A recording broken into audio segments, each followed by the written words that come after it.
Estás escuchando el podcast de Beardo, ahorita en el Smells No Podcast. Shut up and sit down.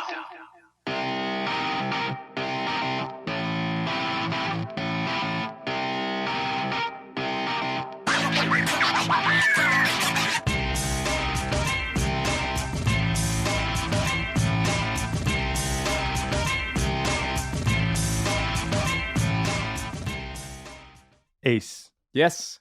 Cabrera. Yes, sir. Welcome to my podcast. Hey, man, I'm so happy to be here. How's it going? It's going good, man. Yeah. Yeah. You doing well? I am doing well. You excited to be here? I am very excited to be here. I mean, when you asked me to be on, I already told you this, but I was so honored to be on. I was like, you want me? You want me to be on the podcast? What, have you never been asked to a podcast before? No, I have, but I don't know. I thought you wanted to reach, the popular, like Christian Harloff, Mark Ellis, and then when you asked me, I'm like, bro, I'm not close to that level. No, I'll get to that. I'll get to those guys later. People, actually, like there was we posted on Facebook that what guest do you want to hear from? And they actually said Cody and Ace. They want to hear from the most. Oh, cool, man. Yeah. That's awesome. Yeah. So that's you. I have you now. Yeah. If you don't know my podcast, I'm interviewing the Collider and Schmoes family. Yeah, no, I know your podcast, man. I Yeah. listened to the first one with RB3. It's a Yeah. lot of fun, man. Yeah. What'd you think? Oh, it was great. Yeah. I mean, you get to know RB3 so much more, and it feels like you're like running through his life, and you're like, man, I know this guy. He's my friend now. So That's the thing. Like RB3 showed up and like everyone loved him immediately. it's pretty wild. Yeah. It's crazy how RB3 is probably, man, I would say he's probably the most loved. Hardly any people hate on RB3, and someone in the comment section is going to hit on someone. Yeah. But for some reason, RB3 just gets the most amount of love. Like everything he does, aside from like critiquing Zootopia or like some Yeah. other like racial thing. Yeah. Like everyone loves what he does. Everyone loves him on the Wanger, the Wanger team on the Schmodown. Everyone loves what he does. So I just wanted to get to know him more because I felt like we didn't know him as much. Yeah. But did you know stuff about him before? Like I knew a little bit about him. I went to Comic-Con with RB3. I actually gave him a ride over to San Diego. Oh, yeah, So we yeah. had like a cool 2-hour discussion because it's like a 2-hour drive to San Diego. Yeah. And then obviously 2 hours back. And he got to I got to know him a bit more. really, you And guys had then- that conversation? Yeah. And then he got to know me a bit more, and I would go on rants. And I went on one rant coming back home About what? about just country and life and politics and What do you mean? faith. Our country? Yeah, our Oh, country. What about our country? Oh man, our country. It is going up in flames, but let's not go there. I don't know how political we can get, or how are you a political person? Kind of, yeah, a little bit. I mean, politics to me is just it's a game. It's really like the more I live out in Hollywood, the more I see that there's so many similarities between movies and Hollywood lifestyle and political lifestyle, as far as how people put on facades and characters and put on this way of vote for me and I'll do this, and it's like, no, you won't. You don't believe in that. You're Yeah. just saying that to get votes. And it's kind of the similar concept of like putting on a facade to get a role for a movie or something like that. Like I've learned a lot being out here in Oh, yeah. Hollywood, man. Basically, you're saying there's a lot of fake people in Hollywood. Yes.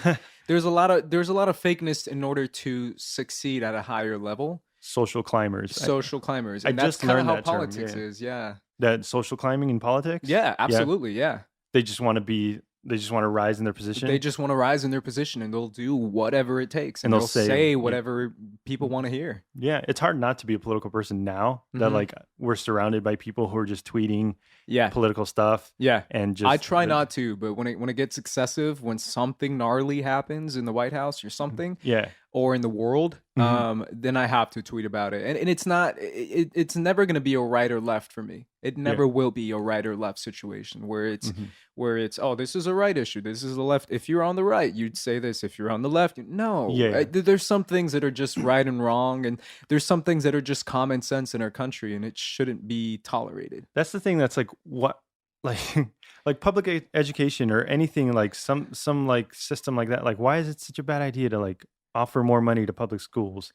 Or like healthcare or something. Like why are people trying to block it from like other people? Yeah, there's reasons, there's reasons of people who have, it usually relies with people who have more money and who want their say in what they want to put their money to. Mhm. That's usually what the the reasons they use. It's like, hey, we have this money. Why would we spend our money on this, which has nothing to do with us? Or why would we spend our money on that, which has nothing to do with us? I get that. And then it just That's goes kind to of whatever they're into or whatever they want. correct. Yeah. Okay. Yeah, I but get that. unfortunately for the poorer people, they don't have that option. So Mhm. that's what the Democratic side or the left side tries to do with people who have less income. Mhm. Whereas the people who are middle class, higher class, Mhm.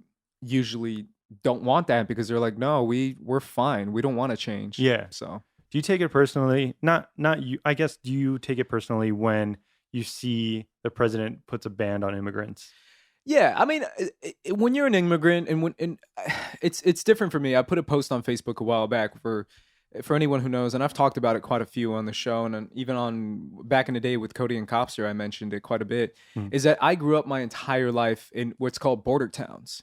So Mhm. I would live between Mexico and the US, and I would live like literally across the border. It would take us 35, 45 minutes. So a drive from like here to like Culver City, or a Mhm. drive to here and Hollywood, is a drive to Mexico. And Uh-huh. and my dad worked in Mexico for 25 years, 20 some years. So what would happen was I had that, lifestyle of living between the US and Mexico, where Mhm. I lived in Reynosa, and then I lived in McAllen, Texas, and then I lived in El Paso, and then I lived in Juarez, Mhm. where my dad would work in Mexico and we would live in the US. So My mom and my brother would he live would in the US, he and would have to come home he would every come oh, home every night and cross the bridge. So I would pro- hardly see my dad because of that. The thing that helped my dad a lot was the fact that his dad, my grandpa, was a doctor. okay. So the fact that he was a doctor, and the fact that he had like a higher upper class kind Mhm. of vibe to him. Your dad did? No, my grandpa. Okay. But did Yeah. your dad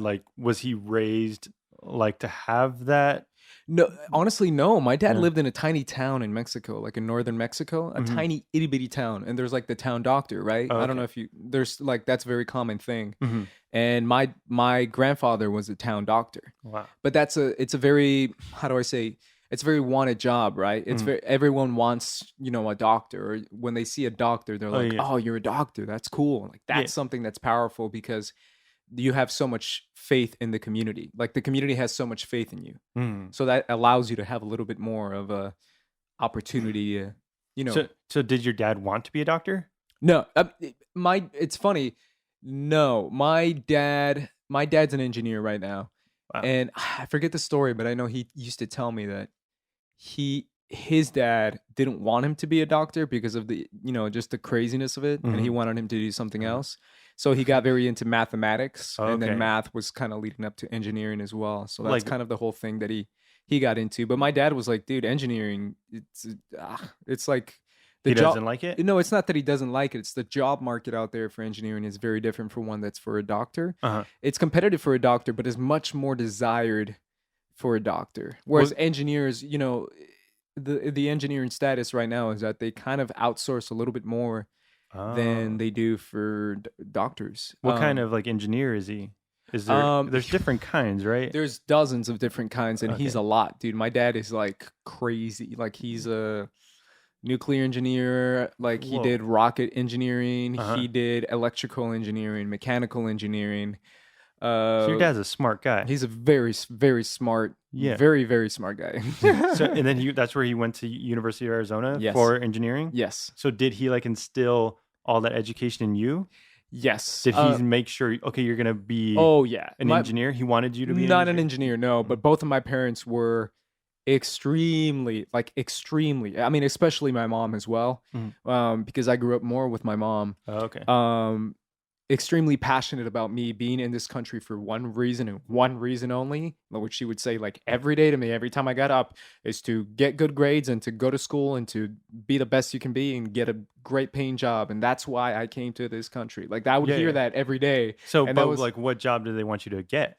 They wanted me to get a job that was honestly just whatever was good and whatever could support a family Uh-huh. and whatever was, well paying enough. And then I turned to this. Yeah, you're turning to Yeah. to the media where it's super competitive. It's and super competitive, and unless it's you're- not. Unless you're making the millions or whatever, you're getting Exactly. scraps on Yeah. the end. But yeah, that's what my parents were very passionate about Mhm. education and good grades and straight A's and very much like a like tiger mom status Mhm. where it's like get good grades, get good grades, get good grades or you're in trouble. Really? Like, oh yeah, it Yeah. was very much like that. And I mean it was fine. I mean after a while it got a little repetitive, but Mm.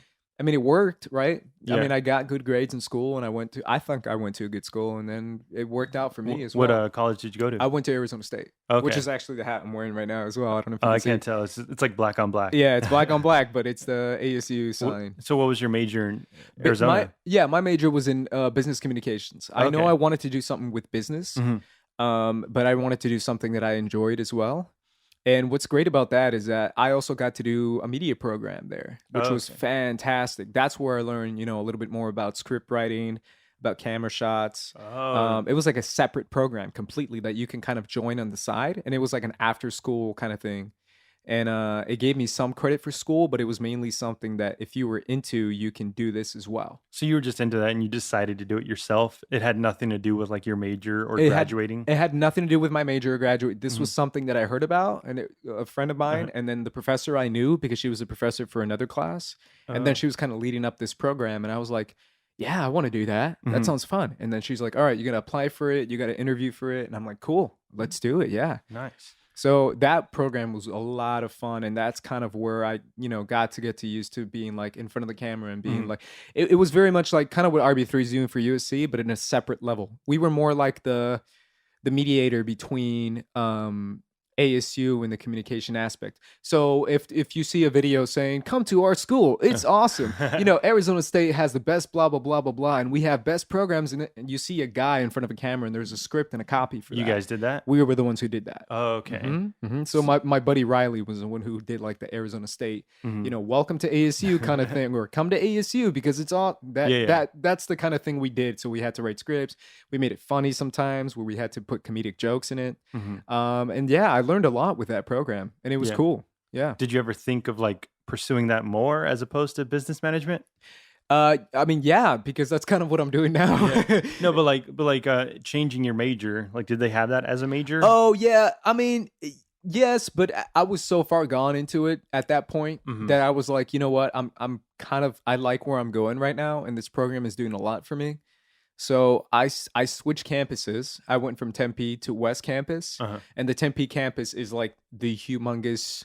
There's like freaking 200,000 students or 100,000 students on campus, and it's like, well, no, I'm exaggerating, but there's like thousands and thousands of students on campus. Is that the party campus? That's the party campus. Uh-huh.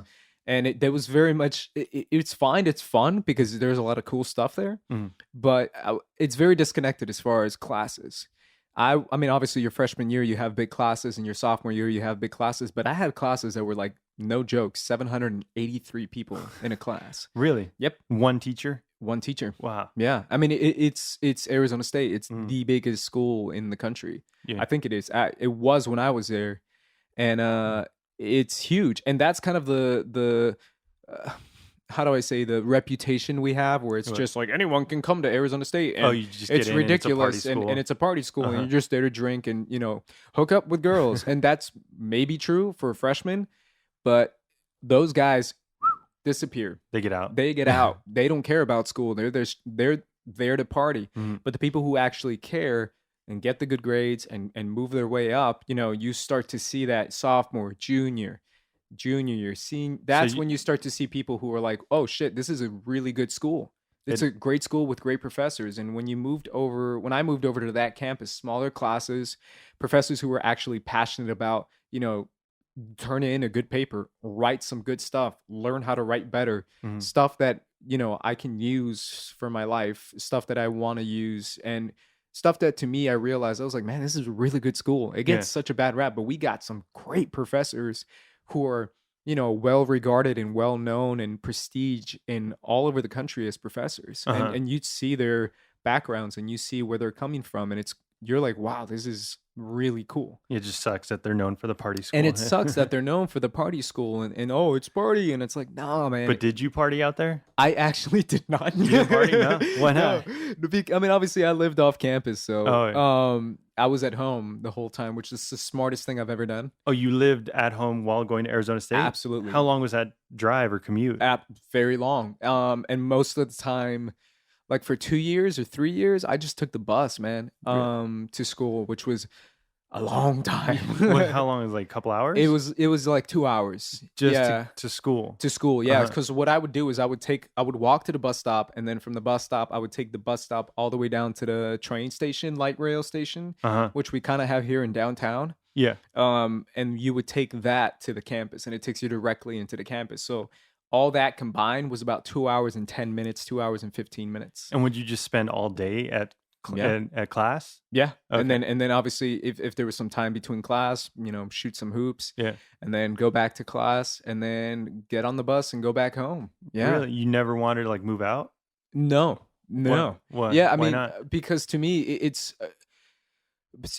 every teenager or every person who wants to go to school is so obsessed with moving out, but they don't realize, one, how much that's going to cost, Mhm. two, how good you have it at home. Mhm. Like, especially when I have a good household and, my mom is with me, she's tough and she's strong, but it's my mom. Why would I move out just because that's the norm of the, of the United States? It's a very US norm, because in South America, no one does that. They And stay at home? They Or stay live at home. Oh yeah, Uh. they stay at home till they're getting a good paying job and they're out. Really? Yeah, some people stay at home till they're married. Wow. Yeah, it's a very common thing over there, and it's this whole standard of like move out and be rebellious and go Yeah. to parties, and it's like, nah, I I know- don't want to. No, No? I'm gonna focus on my school and do what I need to do. Yeah, Wow.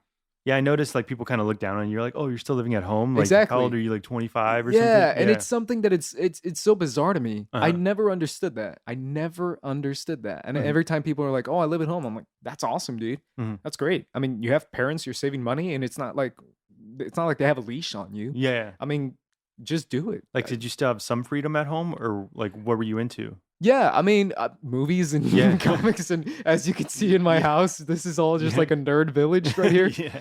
So You have like, what are they called? Funko Pops? yeah, Oh, pop. I have a collection of pop figures. Yeah, Funko Pops and comics in the back, and little posters of anime. So in college, like you didn't really go out. Were you like to yourself, kind of reserved Yeah, person? I've always been an introvert. I've always Yeah. been extremely introverted. But yeah, not really, man. I was a lifeguard. I've been a lifeguard for I was a lifeguard for like 8 years. Uh-huh.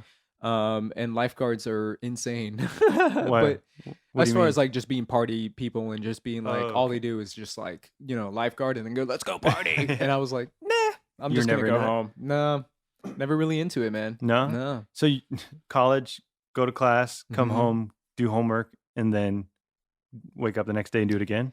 Pretty much, yeah. I mean, obviously, besides the lifeguarding aspect of it as well, yeah. I tried. In college, I got into basketball. I never played basketball ever until I went to college. Oh, And I okay. got really into it. I'm still terrible at it, Yeah. but I literally learned how to play ball Uh-huh. in college. When they were like, "All right, let's play," and I was like, "Cool. How do you dribble? Is that how Really? you?" Oh yeah. You didn't know how to I dribble? didn't know or how to nothing, because the problem with me is that I was a swimmer my whole life. Mhm. And swimming to me was like I got to a high competitive level, Mhm. which is funny because that's when Cody Miller was in the studio. Uh, I got to talk to him about it, and I kind of went nuts because I'm like, dude, he knows the same swimmers I swam with, okay. because I swam with some Olympic guys as well. Because my brother and I, mainly my brother, but me a little bit, I got to a high level, high enough to where my brother was swimming with like Olympians or future Olympians. Mhm.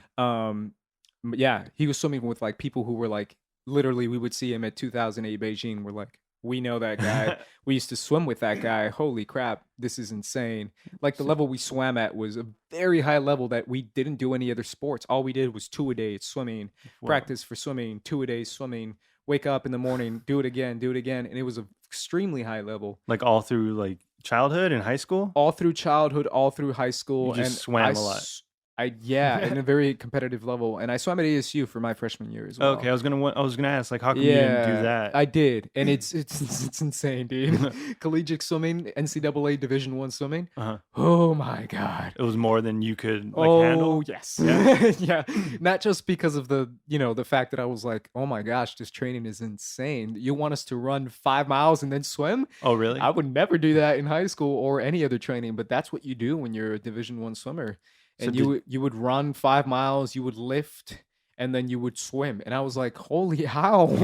How am I supposed to do that? And it was like a full-time job. It was like 6, 8 hours a day. yeah, on Um, top of on homework and top of school and school and normal, yeah. training and riding on the bus. And I was like, I don't know if I can do this my sophomore year.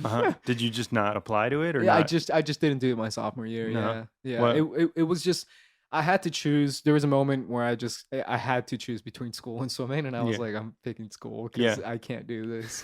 But yeah, I was able to swim there for a little bit, and I did state and high school, and I placed at state. I got like fourth or something in state, and my buddy got first at state, and I was swimming with him. And but what was cool was that Cody Miller, when he was on the show, I was like, dude, my roommate throughout my competitive swimming career, because there's swim meets that they only pick the best swimmers in the state, and Mhm. I was in Texas for the vast majority of my swimming childhood and life, Mhm.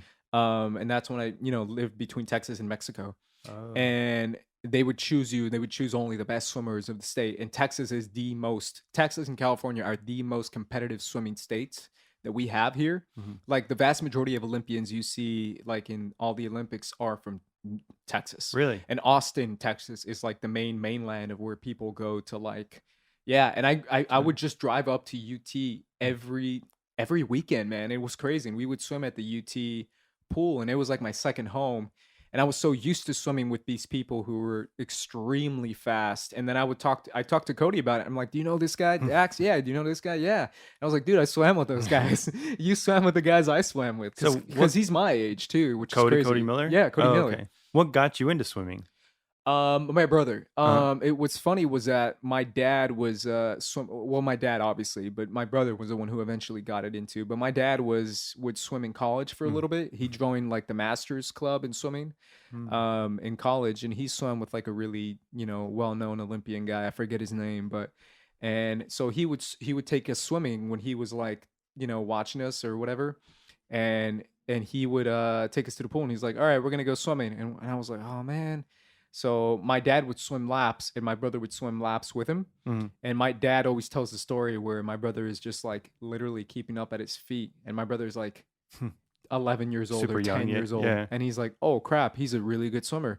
Let's put him into swimming.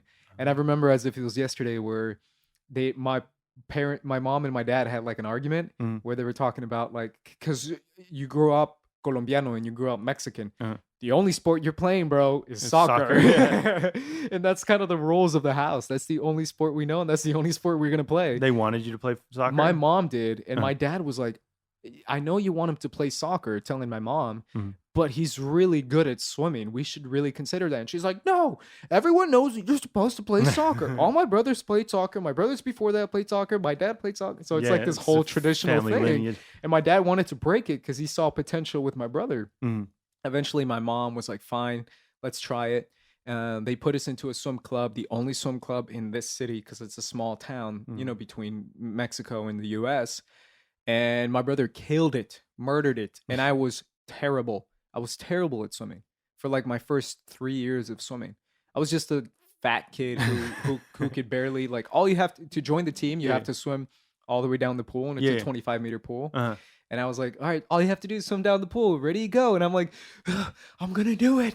I'm going to make it. And I'm like trying so hard to make it. And my brother just comes back and forth. And So he's a natural. Uh-huh. There's some people who have natural talent. Michael Phelps is one who was naturally good at swimming. As soon as you swim, he knows how to swim. But what Whereas made you stay with it I- for 3 years? I was kind of like at that point I was forced to. My brother was in it, and my mom wasn't going to take me to soccer and my brother to swimming. It Okay. was just like, you're going to swimming because your brother's in swimming, But and you he's didn't hate really it? good at it. You didn't hate it that he was so yeah. Oh, not necessarily that he was better than me, but Uh-huh. more that I sucked. I hated that I sucked, and I hated that the pool was cold, and I hated that I was tired, and I would yell out. I was like, "This sucks!" Yeah. like every time. But you stuck with it for 3 years and you eventually got better? Eventually I got good because my brother would do 2 days, I would do 2 days. My brother trained with a better coach, I trained with a better coach. And eventually, after training so much with my brother, I got kind of good at it. Oh, I got okay. to the That point makes where sense, yeah. I was invited to like a national competition. Mhm. When I was young, I was like 13 or 12. Are you older than your brother, or is he older No, than he's you? older than me. I'm the youngest. Oh, okay. Yeah, Is yeah. it just two of you, or how many? There's four of us total. I Uh-huh. have my half brother and my half sister as well. And From my your dad's or your from my mom? dad. Okay. And he lives out here in LA actually. I Your- lived with him for a bit when I first moved out here. Your half brother? Yeah. Okay. Yeah, yeah. So And that was like that was from your dad from a previous marriage? correct. Uh-huh. Yeah. And then, so let me get this straight. I'm kind of losing my train of thought here. Yeah, no, it's all good. The half brother and he has another half what? Half sister. Okay. So my dad in a previous marriage has a daughter and a son, Mm-hmm. and they're my half brother and half sister. And then he married my mom, Okay. and that's where I get my brother. And I moved in, Texas and border towns and all that. So that's kind of the Okay. lifestyle I know a little bit more. And you were So- close to those half brothers and sisters? I was. They were very much a lot older than me. Uh-huh. Like 10 years older than me. Mm. So I got to see them, but they were so much older than me. So by that point, I was like, my brother is like 17, 18, and I'm like 8. Yeah. And So, like, you and have I'm nothing. just like, I just want to play with action figures and Yeah. watch cartoons. And he's like, I don't want to do that. Yeah, he's like gonna But go sure. party. Yeah. But yeah, man. I lived out here with him for a Mhm. bit, and he does his own stuff as well. How did you were you always in contact with him, or did you hit him up again? You're like, hey, you were in Hollywood. No, he's in contact with me. Uh-huh. He has my phone, he has my email. We text each other, Facebook. Oh, okay. So we still keep in contact as much as we can. Yeah. And your real brother? Are you close with him? Yeah, absolutely. Yeah. He's super into like similar stuff that I'm into. I still think I kind of got him into it, but yeah, he's into like video games and like super way more into video games than I am. I was for a bit, but he is a lot more. Mm-hmm. It's just a lot of time and a lot of, especially when you move out here, Yeah, you're like, I have time to watch a movie or a video game. I'm gonna watch a movie. Yeah. Or a TV show or a video game. I'm gonna watch a TV show. I have this like 2-hour block of like Exactly. free time, and then I have to go. Yeah. Exactly. So where's your brother now? He's in Phoenix right now. He's still out there? Yeah. Yeah. Yeah. And your parents are still out there? My mom currently is. My dad is currently not. My dad is working out of town right now. What do you So mean? he's an engineer and he's working. Currently, he's in Oregon right now. Oh, okay. But he works out of town a lot because he kind of just goes where the engineering jobs are. So he's working off town, and my parents, my mom and my brother are back home. So he's like a contractor, where he just like goes to like Correct. position to position? Correct, and that's kind of how engineering is right now. Okay. Yeah, It's not just like a steady gig. not it is, but it's very, very, very difficult to Mm-hmm. be able to consistently have a steady gig. Mm-hmm. Yeah, in the engineering world, So it's like hyper competitive right now. yeah. Mhm. But this is kind of a personal question, but were you guys like wealthy growing up? Not really, no. If he has like this, like I would think like a engineer makes good money. You would think. Yeah. You would think so. But it surprisingly doesn't. Depending what engineer you are and what company you're working for and what your position is, especially when you're just kind of happy to have a job. Oh, okay. You usually do take a lot of low paying jobs. Like it really depends where you are and what city you're in as well. But no, it doesn't. No, No? engineering is very on and off basis as well. But didn't you say your dad's like a nuclear engineer? Yeah, Like, he like did all these kinds of some engineering work? rocketeer engineering as Uh-huh. well and all that. But dude, no, and I mean, it didn't help as well that my mom was a stay-at-home mom as Mhm. well. So and she was my homeschool teacher forever. You said that, right? I remember you saying in at San Diego Comic-Con, you said you were homeschooled. I was homeschooled For- for my entire life, pretty much. I'm a homeschool kid. But like from So- from when to when? First grade. Hold on, let me see. Yeah, first grade till freshman year in high school. You were homeschooled? I was homeschooled. But you Sophomore and your year- brother? Me and my brother. Okay, that Sophomore year in high school is when I went to high school for the first time. I went to public school. and that just like fucked your life up. It was definitely like a culture shock. Yeah. to the highest extreme. So was it your mom's idea to have you guys homeschooled, or was it your dad's? It was more my mom's. Uh-huh. It was more my mom's, but it was a mutual kind of understanding that they wanted to do that. Is But, that like a normal like Mexican thing or Colombian thing of homeschool? not necessarily. No, it was more of like it was more of my mom being very safeguarded as far as like horror stories she heard at public schools and stuff, and Yeah. she's like, my kid's not gonna get stabbed. I noticed that Um, about Mexican yeah. mothers are very sheltering, Very. yeah. They're like always worried that their kid's gonna get jumped or Yeah. something. So But so she was that to the point of keeping you at home and homeschooling you at home. Yeah, that and the point of like giving us the education that they felt was what they wanted us to get. So, So was she teaching you, or were you having like a private tutor? no, it was mainly her, Okay. especially for the majority of the my life. But then obviously later on, it was more books and read-alongs and stuff like Oh. that. Stuff that it's like a program you follow. And So like stuff. if she didn't know English, like she was teaching you just in straight Spanish, like you didn't. When did you learn to speak It English? was more at first. She's really good at mathematics, Uh-huh. but it was more book reading and reading Oh. on my own, and it was more following a program, and that is kind of what kind of got me to homeschooling. Because when people imagine their parents teaching homeschooling, they imagine like someone getting in front of class and being like, "All right, good morning, let's start, let us begin." Yeah. Nah, it wasn't really like that. Yeah, It was what more is- like what is- follow-alongs and more programs that they already have set out for you. Okay, so she would just like administer whatever the program is. But if Oh, it okay. was like, let's say I have to do like a verbal test or something like that, she can read English and all that, and I would just what is the scientific term for blah blah blah in biology, and I would say white blood cells. Correct. All right. What is the stuff wow. like that? And So she would administer that, So and she's she a would smart give, woman too. of course, Yeah. and she would give me the test as well, and I would take the test and turn in the test, and she would say, "No, you did bad. Do study for the next one. Do better." And she was strict like that. Oh yeah, Yeah. oh yeah. It was very much I came to this country for one reason. Yeah. But did you know people outside of your house? Yeah, I did. Did you yeah. have friends It- outside? Again, swimming, man. Yeah. I swam at a club, and that's kind of where I got all my social environment, was at the swim club. Mhm. And swimming at such a high level, and just being surrounded by kids who were at that level Mhm. was very much like how I got my social understanding. So those were all your buddies at swimming. Correct. Did they know Yeah. you went to homeschool, or like you were homeschooled? Yeah. Totally. It wasn't like a weird thing, like that's the homeschool kid. No, no. I mean, it No. could have been, and I You don't know didn't about it. Yeah. It's probably a weird thing right now for anyone who's listening. Oh, he's the homeschool kid. Yeah. Wait, but okay, then so you up until your freshman year of high school, what changes from that?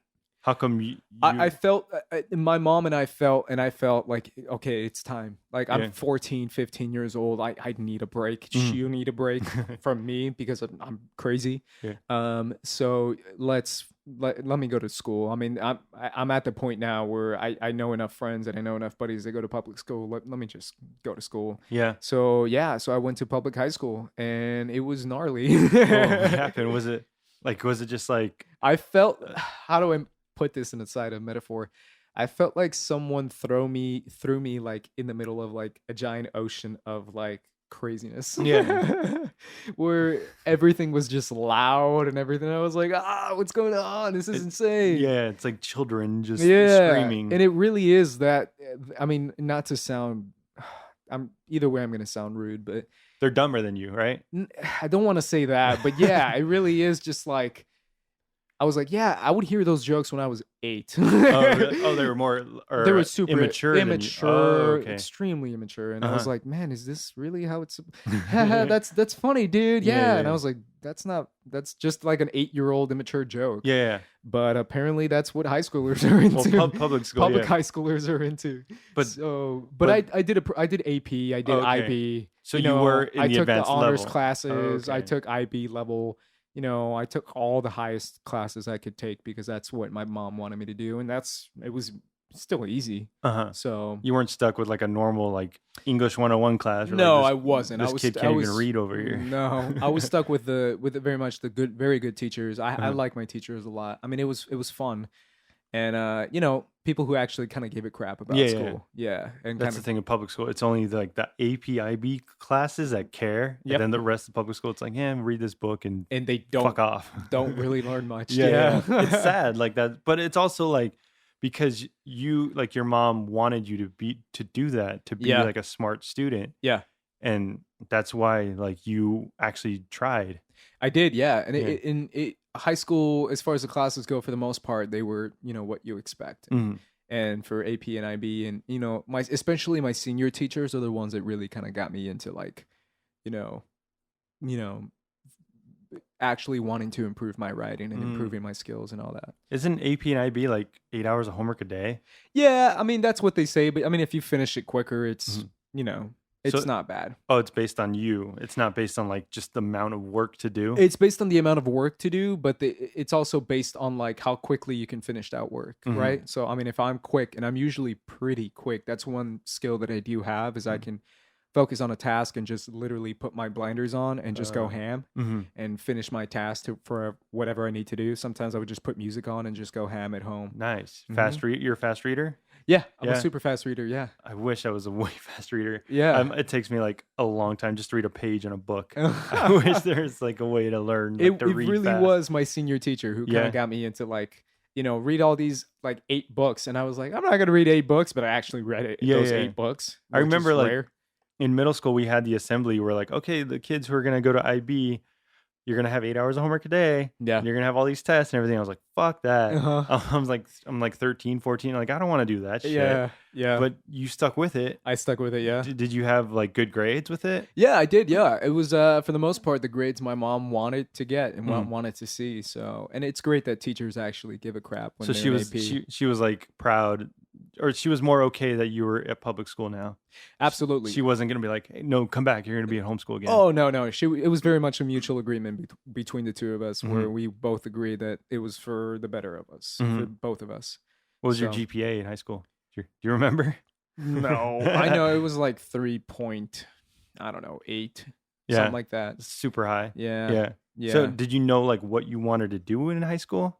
Did you want to like be in business management? That's a great question. In high school, what did I want to do in high school? No, I there's a lot of things I wanted to do in high school, but Mhm. no, there was not one specific, job that I wanted. So like how do you I choose? definitely wanted to do music for a while as like a career. Oh yeah. My brother actually moved out to LA, the one that lives here. Mhm. The half brother. The half brother who lives here, he moved out here to pursue music. Music was always a huge part of our family. I was in a band forever. I Mhm. did hip hop forever. Yeah. And my brother came out here actually initially to pursue a career in music, which was initially hip hop. Wow. Hip hop was a huge part of my household with Yeah. my brother and my half brother and my whole family. Hmm. And he can spit.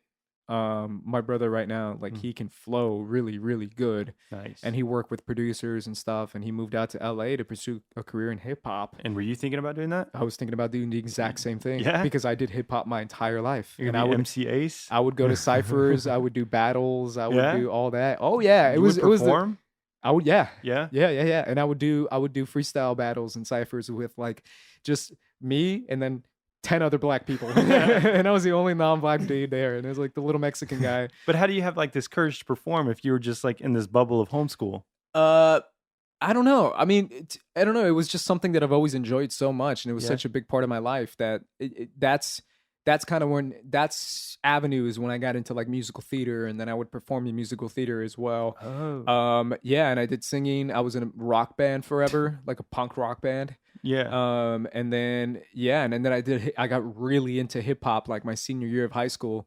Like as far as like even pursuing it to the Mhm. point of like, hey man, like people would come up to me and be like, "You're good enough to like do this for a living, dude. You're that good." Really? Obviously, right now, if you asked me to do anything, I would suck. Well, you haven't done it in a while. Because it really is a lot of practice, Mm. and yeah, I haven't done it in a while. It's like a muscle you have to train. But you were like all around. You were like an all around student. You were performing.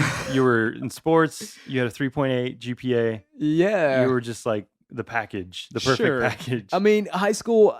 If anyone really, if you tell me generally what my opinion was in high school, it wasn't a good opinion, to be honest. I Your never- opinion of high school? Yeah, Like you didn't enjoy it? no, Why not? absolutely not.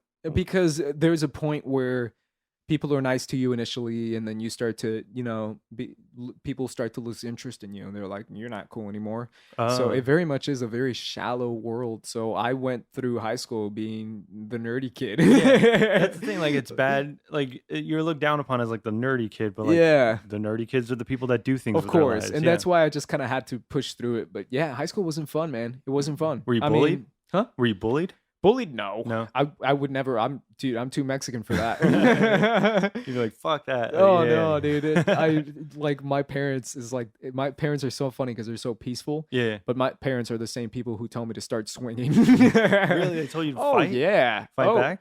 Oh yeah. You're- Oh yeah. You ever been in a fight? No, not really. No. No? But if I ever had to be, Like, then I but they told totally you to like would. stand up for yourself. Oh, Like be absolutely. assertive and stand up for yourself. 100%. Oh, okay. 100%. That's good to instill in a Of person. course, yeah. And my dad one time had like a really heart to heart Mexican moment with me when I was like 8 or 9 years old, Mhm. and he's like, "I just want to let you know, son, that if I don't ever want to hear that someone beats you up in school. I want to hear that you beat them up in school," like the super machismo Mexican. Yeah. And I was like, okay, sure. And it's like my dad would tell me stories about how in Mexico he would have to get into fights every day in order to just like live in Mexico. Mhm. And it was fights every single day. Yeah. And like he would be like, "Oh crap, I have to fight. I just want to eat lunch, dude." See, that's the And thing. he's like, "No, you have to fight." And I'm like, "Crap, all right." And he like puts down his stuff and puts up his hands and Yeah. just swings. See, that's the thing. Like, why is that like part of? Is that like part It's of a a very- Mexican culture It's type thing? extremely Mexican culture. But like, why? Like Why can't? I know it sounds stupid, but like, what's the point of the fighting? Why It- can't we it's- just like talk it out or it's just dumb, dude. ignore it completely? It's dumb. They're still. I mean, it's dying a little bit. Uh-huh. It's a strong term to say die, but I do feel like it is dying a little Mhm. bit as far as the Mexican culture. Mm-hmm. But back in the day, that is all that the typical stereotypical Mexican machismo, Like to prove yourself. to prove as a yourself man. as a man. Yeah, yeah. Exactly. That's Mhm. exactly what it is, and to be Re- manly and Yeah. to like beat people up and to like freaking whatever you need to do to prove that you're a dude. It's not like providing for your family makes you a man. It's- That as well, yeah. but it's also the combination of like I guess I see that. It's like an animal nature, like It- instinct. it's type weird. Thing. Like It's I have a to weird, protect my herd. but it very much is like. I feel. I mean, I grew up with a ton of Mexicans my whole life, so Mhm. I feel like it's kind of instilled in all of us. Not necessarily like at a we want to thing, but Mhm. very much at a confrontational thing where we don't respond to confrontation in a kind of peaceful manner. For example, if someone gets in my face or gets nose to nose with me and is Mhm. like, "What you want, dude?" and gets in my face, I'm Uh-huh. not the kind of guy to go, "Sir, please politely put your hands down before Yeah. I call the police." No, I'm gonna be like, "What you want, man?" And I'm gonna put my hands up too. Really? You're gonna go right yeah. back? Yeah. Oh, yeah, dude. I'm sorry, but I am. Yeah. Yeah. It's instilled in me, man. I just can't take that. Did you do that in high school? Did anyone try to fuck with you in high school? A little bit, but it Yeah. wasn't in high school. High school, it was mainly outside of high school. I remember in lifeguarding them. I mean, I would Oh. lifeguard public pools. So Yeah, yeah. there's the public schools and public pools and Mhm. Parks. There's a Mhm. lot of crazy people at parks, and And they some just people start shit.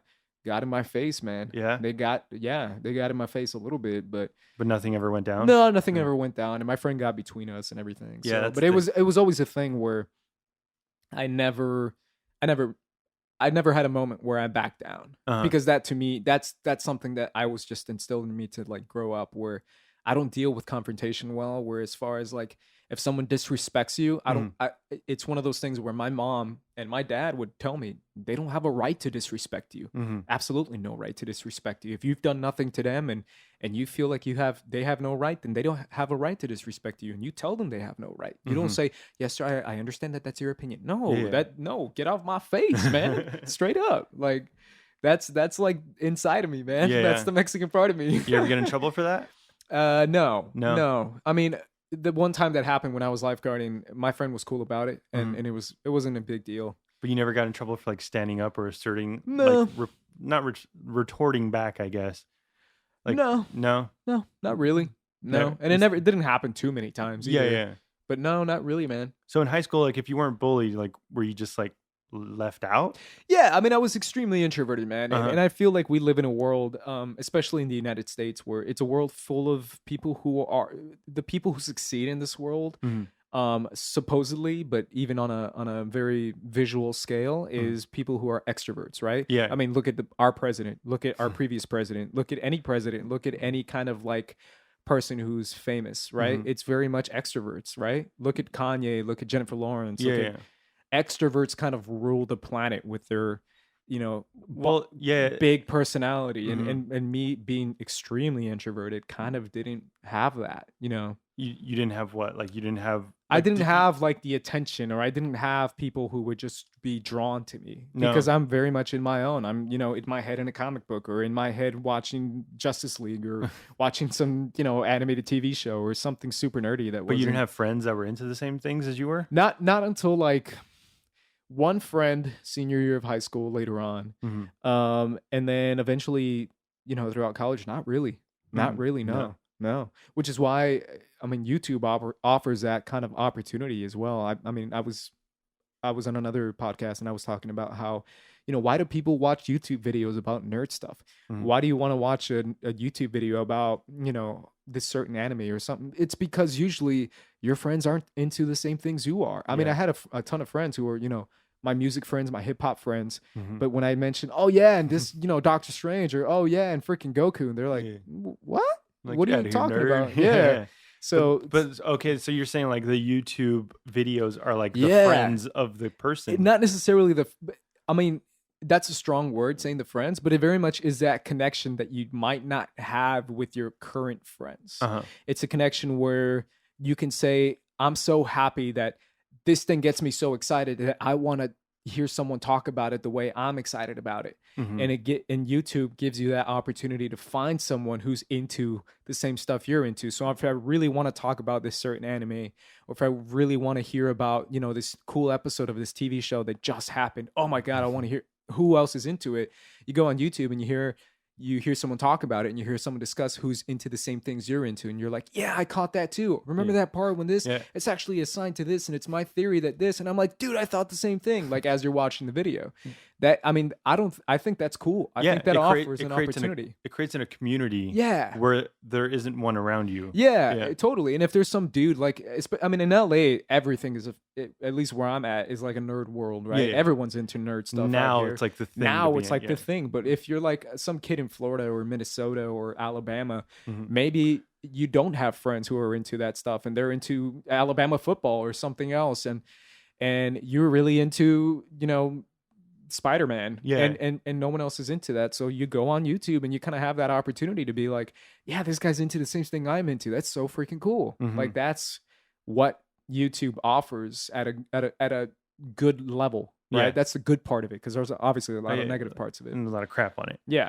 But that's how you were in, like, high school and college. You were just, like, into yourself. Yeah, and that's kind of what got me into, YouTube and all that, and following YouTubers, and Oh, kind so- of going through that whole lifestyle. for When that. did you, like, find your love in movies?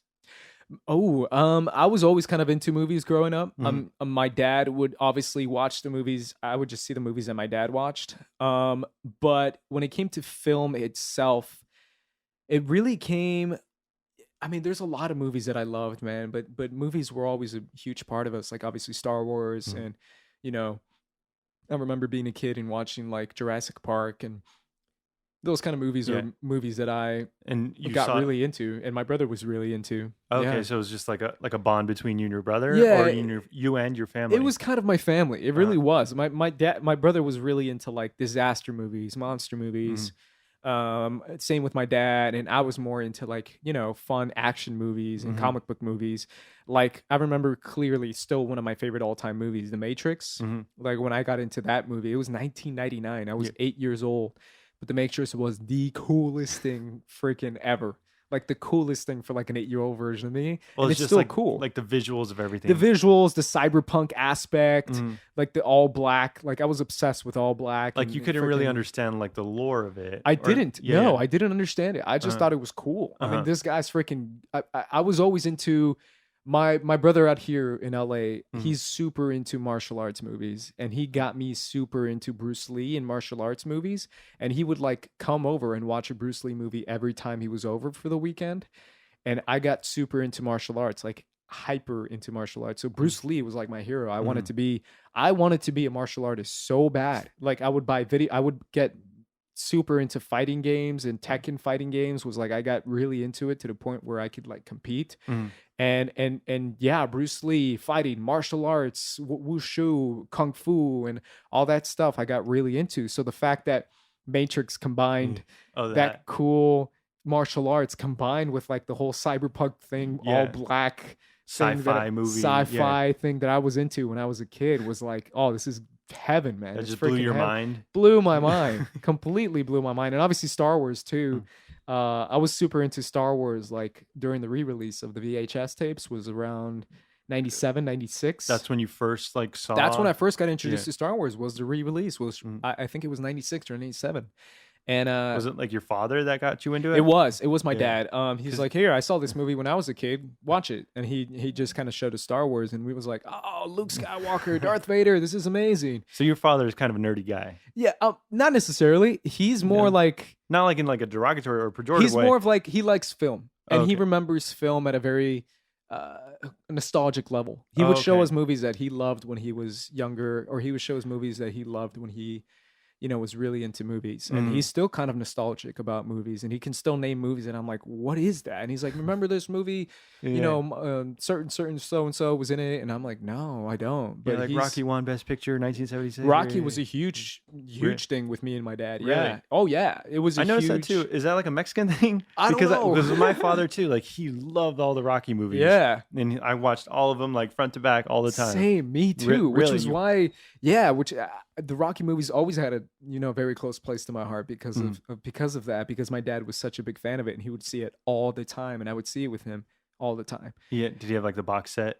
Yeah. The fat VHS, Yeah. like 1 through 5. It was, and Yeah. it was always like really fun to watch and to see Yeah. those. And it was fun to watch those movies. They Yeah, were yeah. actually fun movies, even though they were dramas. They were fun. Yeah, they And get that- a little bit ridiculous, like in 3 Sure. and 4, but like it's still a fun It's still movie. fun, Yeah. dude. Especially Rocky 4 Yeah. fighting the big Russian guy. Like Yeah. it's fun, dude.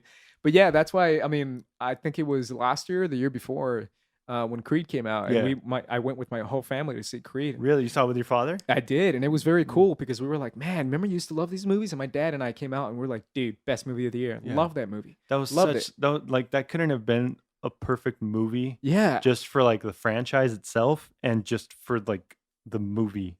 Like Yeah. the was for Stallone, for Michael B. Jordan, for the director, I can't think of his name. Ryan Coogler.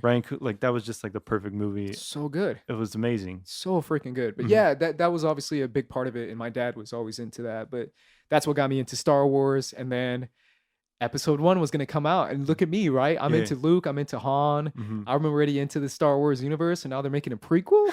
Oh, dude! So I'm so pumped, and I went opening night to see it, and You were what, 7, 8 years eight. old? I was You remember 8 years- going? Oh yes, Yeah, I yeah. remember vividly going opening night to see Star Wars Episode 1 of Phantom Menace, and it was heaven. Really? But you enjoyed it as an 8-year-old, right? As an 8-year-old, Yeah, yeah. that thing was amazing. But the thing that kind of put it over the edge for me is Mm. like, this is midnight watching this movie opening night. I'm with my dad, who doesn't really care for Episode 1. People dressed up and People stuff. dressed Yeah, yeah. up. It's crazy. Mhm. And then I sit down and watch it, and me as a kid, and keep this in mind, like get a peek into my soul, that my mind exploded Mhm. when Darth Maul was introduced. Yeah. Not just like the very last scene, but the first scene. And I was like, oh my gosh, this guy looks cool. Yeah. He's wearing all black. He's got a red lightsaber. He's got 2 lightsabers. He's got double The lightsabers. duel, yeah. Oh my gosh, this guy's amazing. And then obviously the final fight scene with Darth Maul and the doors opening wide open. Yeah. And say what you want. Every single Star Wars fan can say that personally. And I still feel like almost every Star Wars fan can say, fine, Episode 1 sucks, Mhm. but Darth Maul's freaking cool. And Yeah. Darth Maul's battle with Obi-Wan and Qui-Gon Jinn is one of the best, if not the best, lightsaber fight we've ever seen in the Star Wars movie, still to this day. Mm. And me seeing that as a kid, Yeah. I lost it. Blew I'm your like, oh my gosh, this is the cool. He's got horns. He's got a red and black Yeah. face. He's a martial The artist. flips and Oh, shit. he's yeah. flipping. He's doing Yeah. martial arts, and he's a red lightsaber, and he's a Sith. Oh my gosh, dude! And then when obviously he died in the movie, Yeah, yeah, yeah. and I was like, no, this can't be. Like I freaked out. Like in Yeah. the theater, I was like, no, he could probably still be alive. And then I see him fall and flip over in the hole, Aw. and I'm like, all right, he's dead. Did you cry as a kid? I didn't cry, but I remember being heartbroken Yeah. seeing Darth Maul die. Yeah. And I loved Obi too. Obi was my favorite one. It was my great. brother and I loved. He liked Obi-Wan and I liked Darth Maul the most, but we both kind of had that mutual bond. There's bits in the movie that are good. Oh, it's just the rest of the movie. The rest of the movie structurally, story wise, Yeah. dialogue wise, Mhm. editing wise, it's not good. Yeah. But seeing Darth Maul as a kid, man, Mhm. and being into all like the all black and Matrix type stuff, and Yeah. martial arts and all that. Think about it. He's freaking Sith. He's got a lightsaber and he does martial Yeah. arts and he's wearing all black and he's like a horned creature. So that whole sequence, that whole scene was like made for you. It was made You- for me. Yeah. It was made just for me, man. Yeah. And then obviously when he died, I was like so heartbroken in the theater. I was like, no, that's impossible. Yeah. He can't die. Look how cool he is. Yeah. But yeah, I Did got you see really multiple times? Yeah, I did. I saw it like 3 times, Yeah. and then when Attack of the Clones was coming out, I Yeah. was so hype. And Attack of the Clones was like 2002, so it was Mhm. quite a bit after. And Attack of the Clones hype for me was I could not keep my hype inside, man. You were still excited for it? I was so pumped for it. That's when I really got into the Star Wars prequels. I So would you were- read the prequel comics. Oh, yeah. I started reading the prequel comics, Mhm. and I read the entire prequel comics that came out before Attack of the Clones that they had. And I got really into, Jango Fett's coming, Boba Fett's father. And I was like, oh my God, Boba Fett is the father. This is amazing. Like, because I was super into Boba Fett Yeah. in the other movies. And I was so hype on it, man. I remember clearly that movie. And I saw that movie. Woo. I think I saw it like 5 times in theaters when Really? I was a kid. You enjoyed it? Attack of the Clones. Yeah. Oh, yeah. 11 years old, you were enjoying it? 11 years old. And that's when I first fell in love with my first ever crush. Natalie my first Portman? ever celebrity crush, Natalie Portman. Yeah. To first ever one. And when Yeah. everyone says, what's your first celebrity crush? Yeah. Natalie freaking Portman, man. I was like, oh my God, what is this creature? Did she change you as a man? She did. She sure did. I was like, what are these feelings that I suddenly feel? But yeah. And But then, she was pretty hot in the movie. She's was wearing like super hot in she's the showing her movie. stomach off. oh and yeah, everything. yeah. To me as a kid, I was like, this is amazing. And then Obi-Wan was a badass in that Yeah. movie too. And then Jango Fett was a badass in that movie. And then obviously he died again too. And I was like, come on, you keep killing off my favorites. Yeah, they're like teasing you with like these cool characters and just murdering them. He's got blasters and Slave One, and I used to have the toy of the Slave One, man. Mhm. I used to have the Jango Fett and then the Slave One, and then I had obviously Boba Fett. I had a Luke action figure. I had like this massive collection of Star Wars action figures, ranging from like Luke in the early 1990s toys to like current prequel toys. Wow. And I had a huge collection of them, and I just collected them for like the longest time. You still have that, or your And mom you still know has what's it? funny? You know what's funny? What happened? I remember clearly as if it were yesterday when I had this enormous collection, and my mom was really into like charity and giving stuff away. And there was a No. family, and she's like, "You're gonna give it away," and I'm like, "No, I'm not." And she's like, "You're gonna give it away," and I'm like, "Oh, fine." And I gave, dude, all of them are gone. All of them are gone. To just All of them. families all over. I had the freaking Millennium Falcon, the classic first Millennium Falcon with Han Solo in the seat. It's gone. I gave it away to like this poor family that my mom, Oh. found that. Well, that's a nice It was story. just like this Yeah. poor immigrant Yeah. family. They're That my like- mom was like, we're gonna help this kid because it Yeah. would make his day to have this collection of Star Wars Yeah. toys. It was a collection. I had like 40, 50 action figures and like a bunch of ships and Wait, stuff. so it didn't go all to that one family, right? It did. It went to the one Yeah. family. Oh, what? It sure did. I Yeah. thought it would just like disperse like to different families. No, but it, that it was little it was kid. that my mom wanted to bless that family Ah. and give him like this happiness. That's nice. Yeah, yeah. But also like it you broke don't my heart. have- Yeah. It broke my heart, Yeah, dude. Yeah, it broke my heart. Man, Yeah, yeah. I don't know what to say, man. we've gone. We've talked a lot, Yeah, we have. but It's fine. Yeah. Thank you for doing this again. Yeah, This of is course, awesome. man. Yeah. But so I want to go back to like out of college. No, so let's go back to high school. Okay. Did you tell your father that you wanted to be like in business management? No. I again, I wanted to. I kind of wanted to do music as a career. Okay. Yeah. Did you tell him that? No, yeah, of course. yeah. And obviously it was like a no. He's like, no way. Absolutely Yeah. not. No way. You're not doing that. Yeah. And my mom was very much like, she said, she kind of gave me this ultimatum where she was like, finish college, graduate college, be a college graduate, and you can do whatever you want. Yeah. Give me that diploma and you can do whatever you want. And I That's- was like, are you sure? And she's like, I promise you, I just want you to graduate college. This Mm-hmm. is why I came here, and I really want you to have a good education, get a good major. And if anything happens, you can fall back on a major that you have. And I was like, sure, that makes sense to me. Finished college. And the whole time I was thinking that I was going to do music for the most part. Yeah. Okay. And thankfully I didn't do that. So then how did you cross over to like film and like production and stuff? It was a media program. Mhm. That was a huge part of it as well. The one from Yeah, school? from Yeah. school, from Arizona State. That had a huge part of it. It was my brother as well. My brother kind of like telling me about opportunities that I have out Mhm. here. And it was him telling me about this company that he has out here, and it was like this, TV production company. Oh, okay. And for some reason, I just got drawn to like moving out to LA and pursuing my, dream of just like anything in TV or in film or in movies and music. When did you decide to move out here? I think it was I graduated in May, and then May of 2000. I don't know, 13, something like that. Sounds about right. Yeah, Sounds yeah. about right, or 14 maybe. I don't know. What, But what year were you born? 91. Okay. So So somewhere around 20, there. 22, 20, yeah, yeah, yeah.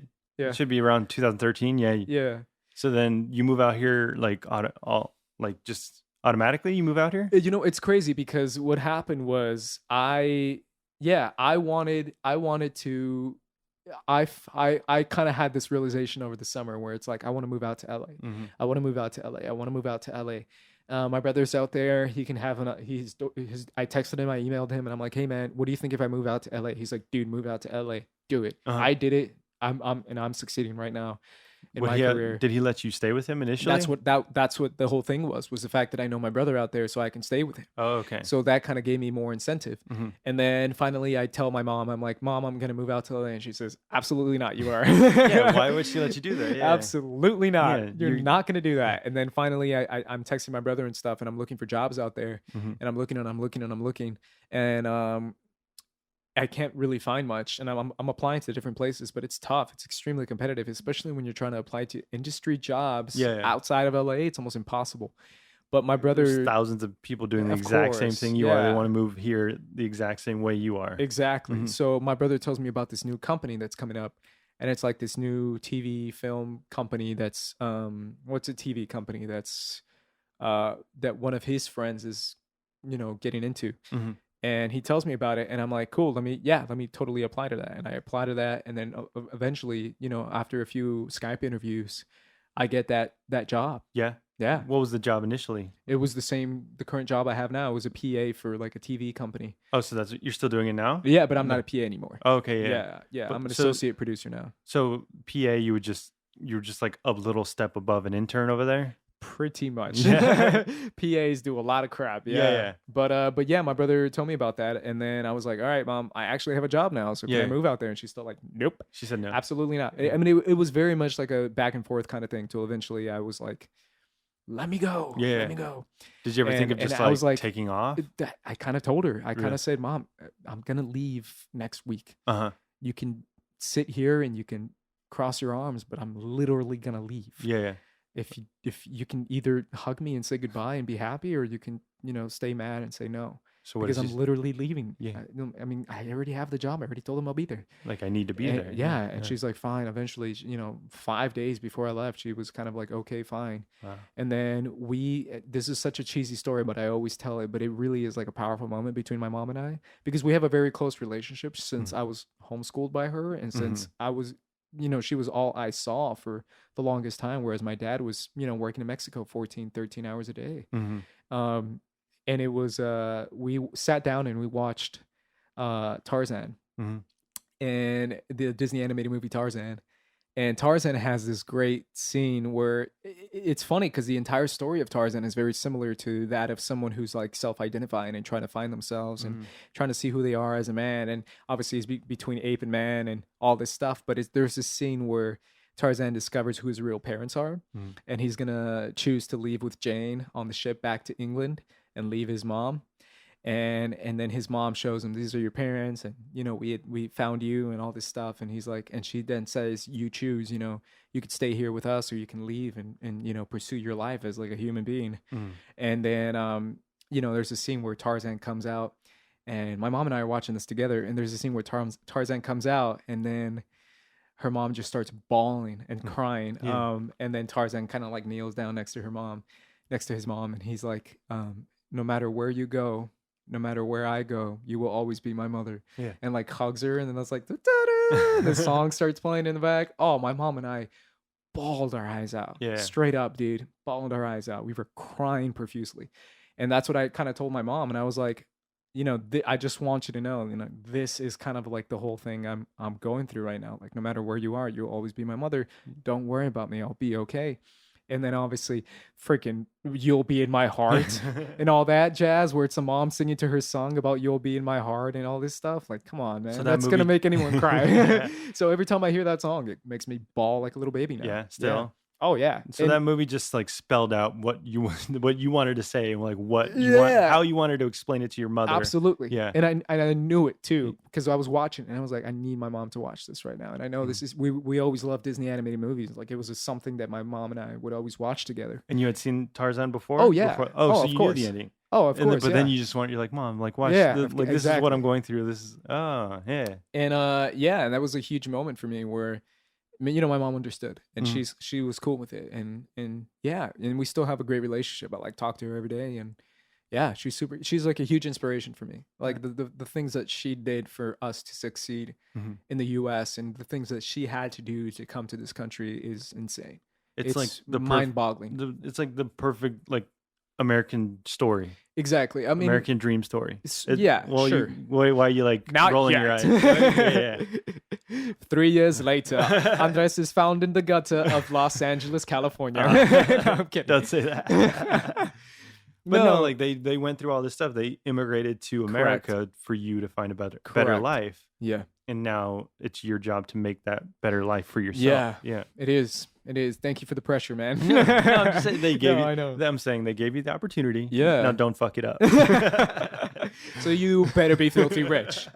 No, but you are on your way to like pursuing a better life. Like you started like, it's dumb. I hate that song, but you started from the bottom. Sure. And, like you came out here, you're doing a PA position. You didn't like find your dream automatically.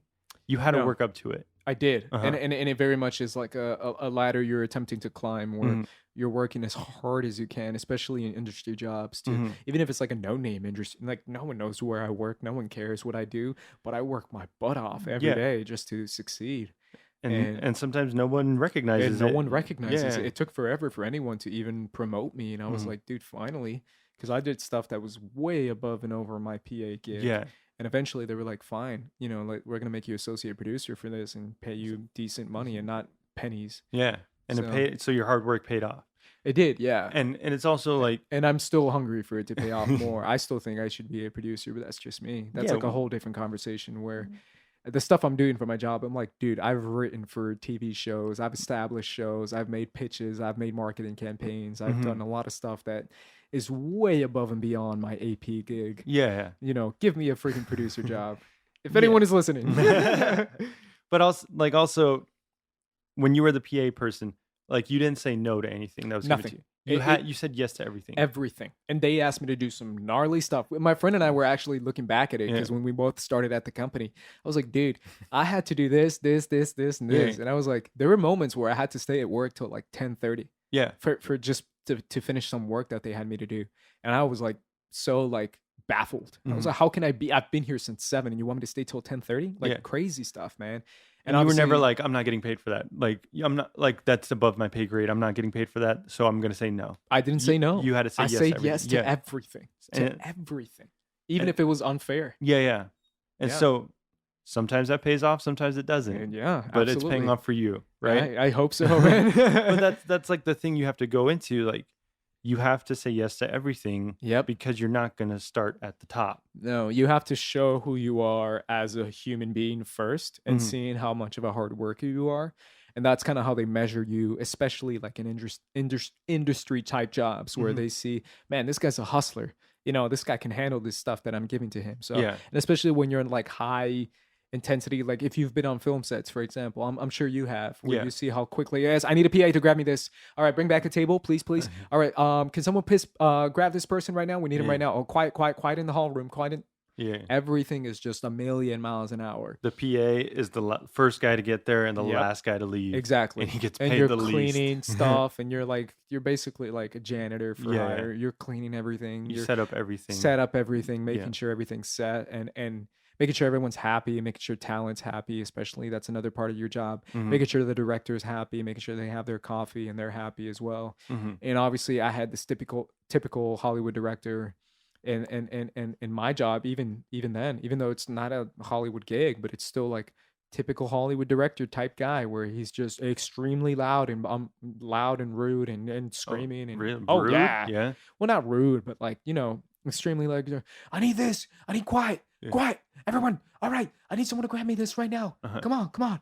Oh my God, what's going on? Come on. Like he's very like a very passionate Hollywood type director, and I'm like, crap, this is the stuff that I thought was like in movies. Yeah, but I didn't know it was real. like exaggerated for effect. Yeah, But I noticed like you have to be kind of an asshole to get things done. that's kind of what is the Hollywood tradition. Yeah. Is the whole, you kind of have to be big and loud and rude to make sure you get everything done on time. Like you can't be saying, "Oh, thank you" to every single person, or else you would never get anything done. And say it's okay, sorry. Especially when you're on time, right? Yeah. If you're on a shoot, Yeah. and you have people for certain time because you're paying the crew based on that. So if you go like a minute over, that's automatically against, the law, especially in Los Angeles. So you can't do that. It costs. And it costs so a much. crap ton of money. Yeah. We know because we've been to the point where like, dude, we can't go over. Yeah. Because we're gonna have to pay like a couple thousand. For people. That just screws up the whole budget. Yeah. Yeah. So what?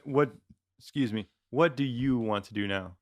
dude, that's a fantastic, beautiful question. There is so many things that I want to do that I'm honestly I'm leaving the door open for anything. I don't want to be in a position where I am so kind of honed in on one thing that I'm forgetting other things, if that makes any sense. So so you don't want to put all your eggs in one basket. Exactly. Yeah. Exactly. So I'm very open to continue this route that I'm currently in and just continue producing for television. I'm good at it. It would be the safest route to do. And I've gotten pretty good at it, man. To the point where I'm working with people who have done this for like 15, 20 years. Yeah. And if I'm not good, they've taught me to be better. Like I'm working with this guy, Mike, who's been producing for a ton of TV shows. He did a ton of pilots and a ton of shows and reality shows and competition shows and scripted shows. And I'm learning a lot from him. And he's very, tough and to the point, but he's a producer who's been doing it in Hollywood for the past 15 years. So I just want to follow that path. Learn as much as you can. I can. I can do that. Or I can go this path, the whole schmoes, YouTube personality, correspondent path where it's, learning how to, whether it be press check-ins or interviews or writing for jobs or producing for a YouTube channel or producing for a YouTube company. So because I know the YouTube world quite a bit because the company I work with works with a lot of YouTubers. Oh, okay. Yeah. So we have a lot of people who move on to like, one of the people we were working with is now producing for Smosh Games, for example. And, that sounds like, oh, cool. That's like, is that a step down? No, because Smosh is so big that the fact that if you're producing for them, you're going to get a good, well-paying, good gig. I can go that route. Or I can even go the route where I just continue to be, on the mic in front of the camera as much as I can, which is another opportunity for me to eventually do, which is something I do want to do because I do want to, take advantage of my youth and take advantage of the energy I have to, pursue stuff that might be on camera or in front of camera or a more creative aspect of it where I'm writing skits or I'm starring and stuff or, I'm doing stuff that'll be more center focused on me, which is weird because I'm not used to that. Again, I'm so introverted and I'm more like, hey, I'll help you, but I don't want to be the one being. But you don't mind being in front of the camera. Exactly. That's what I'm saying is I don't mind. And I'm almost kind of like not pursuing it, but I'm more like open to it. So you want to be like I want to give it a shot. I want to give it a shot where I'm not putting my eggs in that basket because it's such a competitive area. But at the same time, I don't want to close the door on that and just be like, well, I can't because I'm, I'm not good enough. And it's like, well, I'm not going to say that to myself until I give it a shot. So that's kind of where I'm at right now. Whereas like I'm continuing down this path at work, but I want to see what else is out there as well. And I want to see if I'm going to stick around with where I'm at and with the job route that I'm going currently, or if I'm going to jump ship and try and pursue more like the, I don't know, like the Tiffany Smith, Maude Garrett, SourceFed, like personality type route. Okay, yeah. Like host of something. Yeah. Or the Alicia Malone route where she's doing a ton of gigs in a ton of places and talking about movies and talking to producers and talking to directors for one job. And then another job, she's talking about Spider-Man and talking about, movies that are coming out. So That would be awesome. I mean, I love the route that they have, and I love the route that they're going on, and I think that's an awesome route. so So, I know you from the Schmoes No Show now. yep.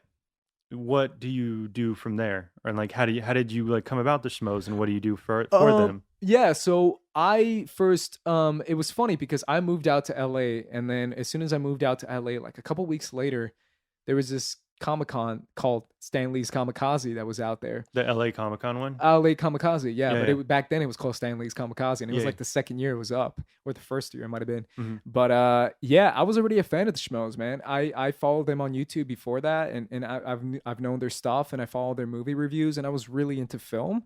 So I followed obviously a lot of movie reviews, Jeremy Johns, Chris Stuckman, Mhm. the AMC Movie Talk, and all that. And Schmoes were another one that I followed quite a bit. And they kind of said on their social media that they were going to be at LA Comic Con at Stanley's Kamikaze. Mhm. And I was like, oh, that's awesome. I get to go. I like got tickets to go, and I'm totally going to go see the Schmoes and see their panel. This is going to be great. And oh, this is a chance for me to like talk to them and stuff. That's freaking cool. So beforehand though, check this out. So beforehand, I already met Tiffany.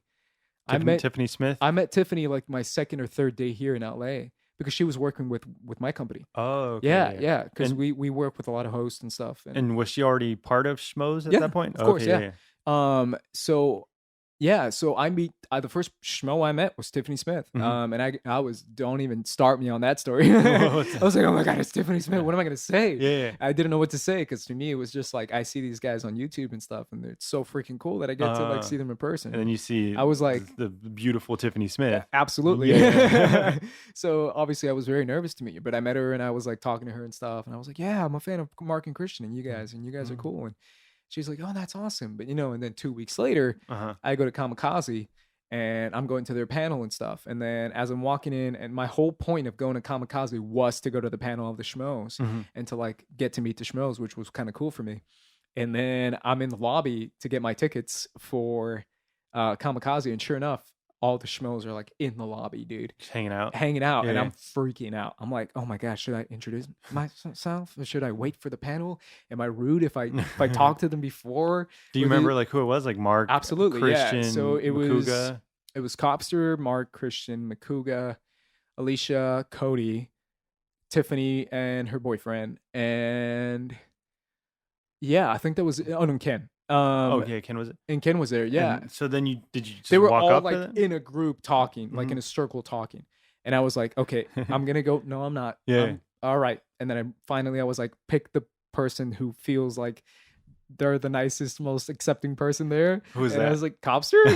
Copster, he's probably the closest to my age. He seems the chillest. Yeah. So I go up to Copster and I'm like, hey man, I'm actually a fan of the show. I'm here for you guys' panel. Uh-huh. And he's like, oh cool, what's up, man? I'm Christian or Copster, whatever he said. And I introduced myself, and he introduces me to everyone else. He's like, oh yeah, you want to meet everyone? Yeah, this is Mark, this is Christian, and introduced me to Alicia. It's Alicia and Cody and Ken, and introduces me to them. And I'm like, yeah, I was actually on my way to your panel right now. And he's like, that's where we're headed right now. And yeah, so I'm walking with the Schmoes to their panel, which was kind of like surreal for me. Yeah. And I walk over there and I run into Tiffany, and she already recognized me, obviously, because she saw me at work. And Because she I worked remembered at you? work. Yeah, Yeah. totally. And then she introduced me to her boyfriend, and talking to Tiffany, and I'm like, yeah, how's it going? You're the only one I know. So, and then eventually we went to the panel, talked to them. They did their fun panel, and it was cool. And then afterwards, I went up to, oh yeah, Finstock was there too, and I went up to Makuga, and Makuga and I think it was 2014, so that was the year Nightcrawler came out. Mhm. And it was and Makuga and I shared this love for Nightcrawler, and I know he did, and I was like, dude, I just want to let you know I freaking love Nightcrawler. And we Yeah. were talking about that because he's like, oh, it's awesome. One of my favorite movies probably ever. It's an amazing movie. It's one of my favorite all-time movies. Yeah. And because I know he loved it because he mentioned it in the show like the week before. yeah. And about his interview that he had too With Jake with Jake Gyllenhaal? Gyllenhaal, yeah. And I was talking to him about that, and then I talking to Finstock, and I told him how funny he is, and then I met JTE, and I told him how funny he was, and then I talked about Box Office Breakdown, because they were doing box office breakdown there. Damn, that show's been around for a while. Then. Yeah, it was. It was Yeah. around for a while. That's a good point. Now thinking about it, because I remember mentioning that to them Yeah. and talking about like, oh, Sarah seems cool, and you guys seem to have a cool dynamic, man. I'm gonna keep watching, and I'm really into box office numbers, like genuinely really into it. So I talked to them, and then eventually I met Ken the very, very end, because I was like, I should probably meet Ken, and I shake Ken's hand, and I'm like, hey man, I just want to let you know, if you guys ever need any help, or if you guys are ever looking for someone, I'm there. I'm available. I'm down to help, and I'm down to freaking you do whatever you guys need. You said that to Ken? I said it to Ken because I knew he was producer. Yeah. He was producer then. Yeah. And he's like, okay. Sure. And then he just and I was like, probably not gonna hear anything back. But sure enough, man, about 2 months later, I hear something back from them, and it's Copster who reached out to me and like said, on hey, Facebook or something? on Facebook, yeah. Oh, yeah. Same way that RB3 did. And he, says, hey, you're down for an interview? I know you wanted to, to help out. I remember meeting you at Kamikaze. And I'm like, yeah, oh, cool. He remembers me. Cool. And then, yeah, we interview and then talk to me about the show and everything. And he's like, do you know the dynamic of the show? And I'm like, dude, I've been watching for a while. I know it pretty well. And sure enough, I get on the show. We're at AfterBuzz. So we're at the house, at that AfterBuzz house. And first night there, it was we had a few guests coming on, and I was just kind of there as like a trial run, sort of. At least that's kind of the impression I got. And then, I talked to Christian that night again, and I was like, dude, I just want to help out with you guys and work. And, helped out as much as I did. And then the following week, it was Katie Sackhoff. And I think it was the following week. Yeah, it was the following week. Katie Sackhoff was on the show, and she kind of put me on the stand and asked me a few questions. But she did? Yeah, she did. Yeah. And it was kind of fun, but because she's just like a full blast. Like I have to be quick, and I'm not that quick. But yeah, it was Is a that lot of fun. On YouTube? Yeah, we can still find that on YouTube. You can totally find that on YouTube. YouTube. From like 2015 the first, or 2014? Yeah, 2015. 15? Yeah. I remember my first show. It was like one of the weeks before the Super Bowl, and Mark was like telling me about like his Super Bowl party and all and everything. He's like, yeah, man, we're gonna have because I went out to eat with him at Chili's afterwards. The infamous Chili's. We actually went out, and it was super surreal. It was like, wow, I'm hanging out with these guys. It was nuts. It's crazy. Yeah. And I was super humbled just to be there. So then you went from intern to now you're the associate producer? Correct. Or was there like an I went from intern to PA to associate producer. Okay. Yeah. The full ladder. Yeah, like the normal like ladder you would ascend. Correct. So like what are your jobs, what are your duties now? Like initially, or now, like what are you now responsible for? Compared to then, or now, like as an associate producer now for the Schmoes? A lot of it is whatever Copster needs me to do. But a lot of it is as well what you guys do, which is mainly set up and tear down.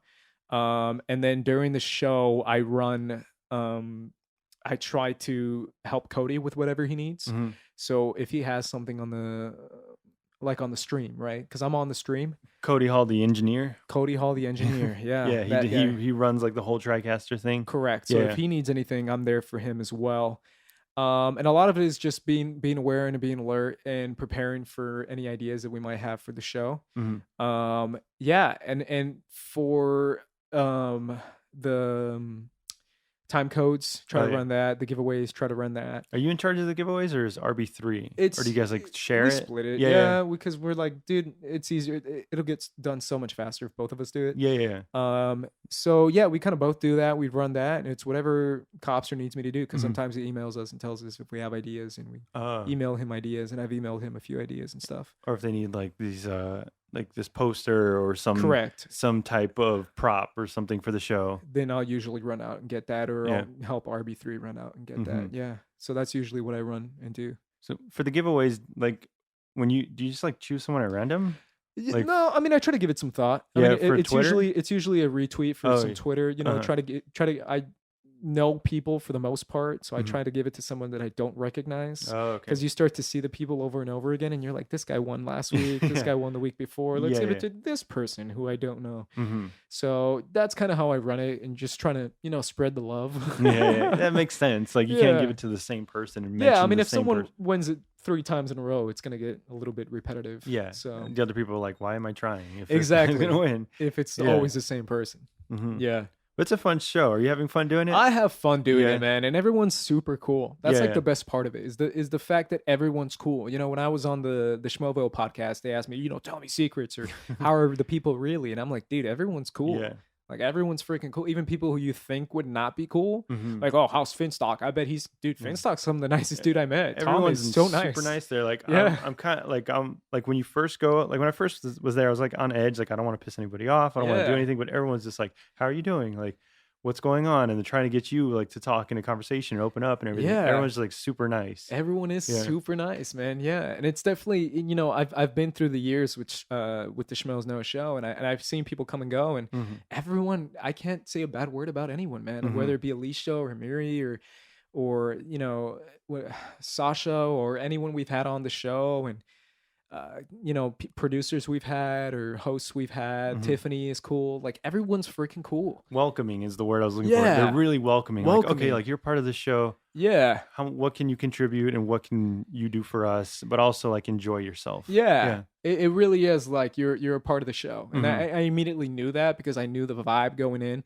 as far as like the show vibe Mhm. beforehand, because that's what I love about watching this Mojo show before I was on it. Mhm. What I loved about it was the fact that Makuga was in the background kind of yelling, or the fact that JT was doing his hand movements or something, or all that stuff that was like people can see as like, oh, that's distracting from the main topic that we're no, it's Yeah. fun, dude. It makes it more. It makes it more interactive. It makes it Yeah. more natural. Like Yeah. where someone says something dumb and you get to yell at them or something as from like opposed to behind the just like camera. as opposed to just like a one shot of one person talking, a talking head. Yeah. Like it feels more as like a family's talking. It feels more like you're inside like this, little party and you Mhm. get to participate in it, which is a lot of fun, man. It's Mhm. a blast.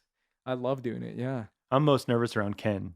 Ken? Yeah. It's so, yeah. Like, Okay. He just like makes me like super nervous. Like, I don't want to piss him off. Like everyone's like super. I'm sure I haven't talked to him that much, but Uh-huh. I'm sure he's like super nice, super friendly. But I'm just like nervous to say something stupid around him. No, man, it's surprising how chill everyone is, man. Yeah. I used to be nervous around a few people as well. Mhm. But I just kind of got over it, man. Yeah, you get over it kind of quick. Yeah. You get over it quick. But yeah, man, you've been helping out with the Schmoes for a bit too. You were at Comic-Con for a little bit as well. Yeah, I went to that was like the one of the first like interactions I had with Schmoes. I think Yeah. like first meeting them that was down there at San Diego Comic Con. Yeah. Copster invited me to just be a runner, Yeah, just like run the footage from Hall H. that's a big job, man. I mean, the Yeah. fact that you took that head on, that's Yeah. good on you, man. That's really cool. Yeah, it was pretty cool. I was like, I get to go to Comic Con Yeah. for free. Like, That's- fuck yeah, I'm gonna go. Yeah, man. I don't. You want me to run to this? Fuck, I'll do whatever you want. You need coffee? I'll go get you coffee. Yeah, I'll go get man. you a pizza slice if you need it. Comic-Con it's always hard. I mean, because I went 2 years in a row now. Mhm. Hard in the sense of like, I mean, you were there, but Yeah. when you're there for 4 days and 5 days, and obviously, other people know because they are there earlier, it wears on you, man. It really does, but it's a blast. It's That's so what I'm much worried fun. about because I only went for 2 days. Yeah. So I like, went for all the days. Yeah, I can't imagine doing like it'll all 4 tear days. you. Yeah. It'll tear you apart, dude. Like Wednesday to Sunday. Yeah, and it's basically Wednesday to Sunday, no sleep. Yeah, that's what, You are not gonna sleep, man. I can't Good imagine luck. doing Yeah, I tried sleeping every night and never Mm. slept. I probably got 2 hours of sleep every night or less. that. I can't do that. Yeah, And the partying like afterwards. and everyone then- went to parties and like, stuff. and Yeah. everyone every single night and drinking and all that. Yeah, It's man. crazy. People went ham. Yeah. Do you remember the house though? Was it the Collider house? That was the only party I went to, man, Yeah. and I was so bitter about it. I was Mm. like, man, I went to a freaking Walking Dead party last year, and Yeah, oh yeah. this year I mean, I'm happy to be here because it's the Yeah. only time I get to unwind and Oh, just yeah, kind yeah. of relax. But yeah, I do remember that. Yeah. They had like the Collider house had like a small. It was like rented house, right, for the Yeah, weekend or something. But yeah. like tiny doors for like a little person. Yeah. It Yeah. was like the weirdest doors ever. Yeah, it was kind of like it was a funny house. It Yeah, was kind yeah. of a cool house to be at. But yeah, I totally remember that. You were there, and Yeah. everyone was kind of just there chilling. Collider and Schmo's crew was there. Yeah, it was really fun. Then Yeah.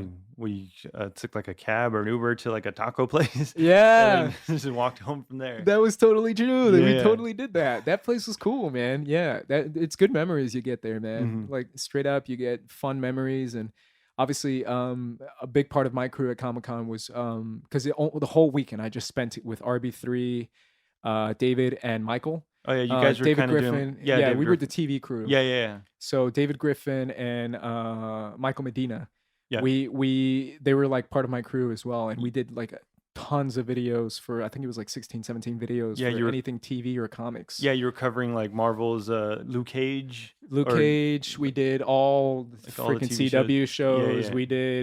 We even did like Civil War comics. Mhm. We did quite a bit things, man, and it was cool. Like I mean, we did the Killing Joke. Yeah. Is that disappointing? It was so disappointing. and I waited, like, that was the premiere Yeah. at Comic-Con, and I waited hours in that ballroom. Really? Hours. Just to see that movie? Hours Oh my just to God. see that movie. And Yeah. it was like a huge letdown. It was, I mean, then I was like, dude, I don't know. The ending was fine. And Yeah. I thought the Killing Joke part was cool. Yeah, the actual the actual part of book, it yeah. was like 30% of the movie. Yeah, The yeah. other 70% was Batgirl, Yeah. Sex in the City. Yeah. It was weird as shit Yeah. ever. But yeah, I mean, David and Michael were super freaking cool because I just met him. I met him yeah. that day. I was like, oh, cool. I just met you guys. You guys seem cool. Now we got to work And together. We got to work together. Yeah. And we made some good stuff. RB3 was a freaking trooper. Yeah. I was thinking about it the other day too. The fact that he was carrying around that giant ass camera. The giant camera with the tripod and the huge bag and everything. Yeah. And it's everywhere. like, this guy's a freaking trooper. Not once did he complain, man. And I was No. like, man, this guy is a freaking trooper. And I was Mhm. like trying to help him out as well because I was like, it's not easy. That camera looked like it was 40 pounds. Yeah. And he's it was hauling huge. it Yeah. all over Comic-Con. And there's like no place to sit when Yeah. you're at Comic-Con. Yeah. So it was fun, man. I mean, that is kind of the vibe I got. And that was kind of an opportunity I had as well to, be in front of the camera and just be talking about shows that I watch Mm-hmm. versus, usually I don't get that chance. So Like Comic-Con was fun. It was fun. Yeah, like now, like your life is great. Yeah. You're getting to watch these, like get exclusive access to these Comic-Con events. Yep. You're getting to talk about it on camera, and Yeah. people are watching and like joining and being interactive with you. It was a blast, man. It Mhm. was such a big step for me, especially being a nerd my entire life and being someone who was always into comics and who was super introverted and into comics and Mhm. into, comic book movies and all that, and trying every single year Mhm. to get into Comic-Con. Even when I was in Phoenix, I've tried to get into San Diego Comic-Con since like 09. Oh dude. yeah, Oh yeah. you just sell out. And all I the just time. sell out all the time. Like if you ever try at the waiting room and all that, or do that system, you almost can never get in. And I remember being in Phoenix, sitting down and waiting, and then now I get to go. Yeah, Like that's such an amazing opportunity, man. It was so freaking cool. It's one of those opportunities that I'm never gonna get over. I Mhm. guess it's like, oh, I'm over it now. No, I'm not. I'm still baffled that I get to do this and that Mark and Christian trust me enough to do that. Mhm. That's so freaking cool. I That's appreciate awesome. that so much. Yeah. That's just awesome. Yeah. Are you enjoying your life right now? Yeah, man, I am. Yeah. Yeah. Are you being honest? I'm being honest. You're a happy guy. Yeah, Yeah. I'm a happy guy. Yeah. I mean, I don't know if I put off that vibe. No, but you to do, me, yeah. to me, yeah, I really try to positivity and encouragement and, Mhm. and I always say peace and love, but it sounds super hippie, but Yeah. yeah, that's kind of my whole vibe. I really do want to, I like talking to other people. I like blessing other people. I like getting to know people. Mhm. I'm just a very, I feel like, especially during college, I learned very much to adapt and to people from all walks of life have a story to tell and have something in their heart and have a dream and something inside of them. And just learning about that and just learning about them, to me, that's so fun. It's just fun, man. I love it. That's why I have a podcast where I just like interview people about their lives. Yeah. Exactly. Because it's so interesting and there's so much history behind someone, no matter how young they are. Yeah. And it's fun to get to know that and to just be an encouragement and to be.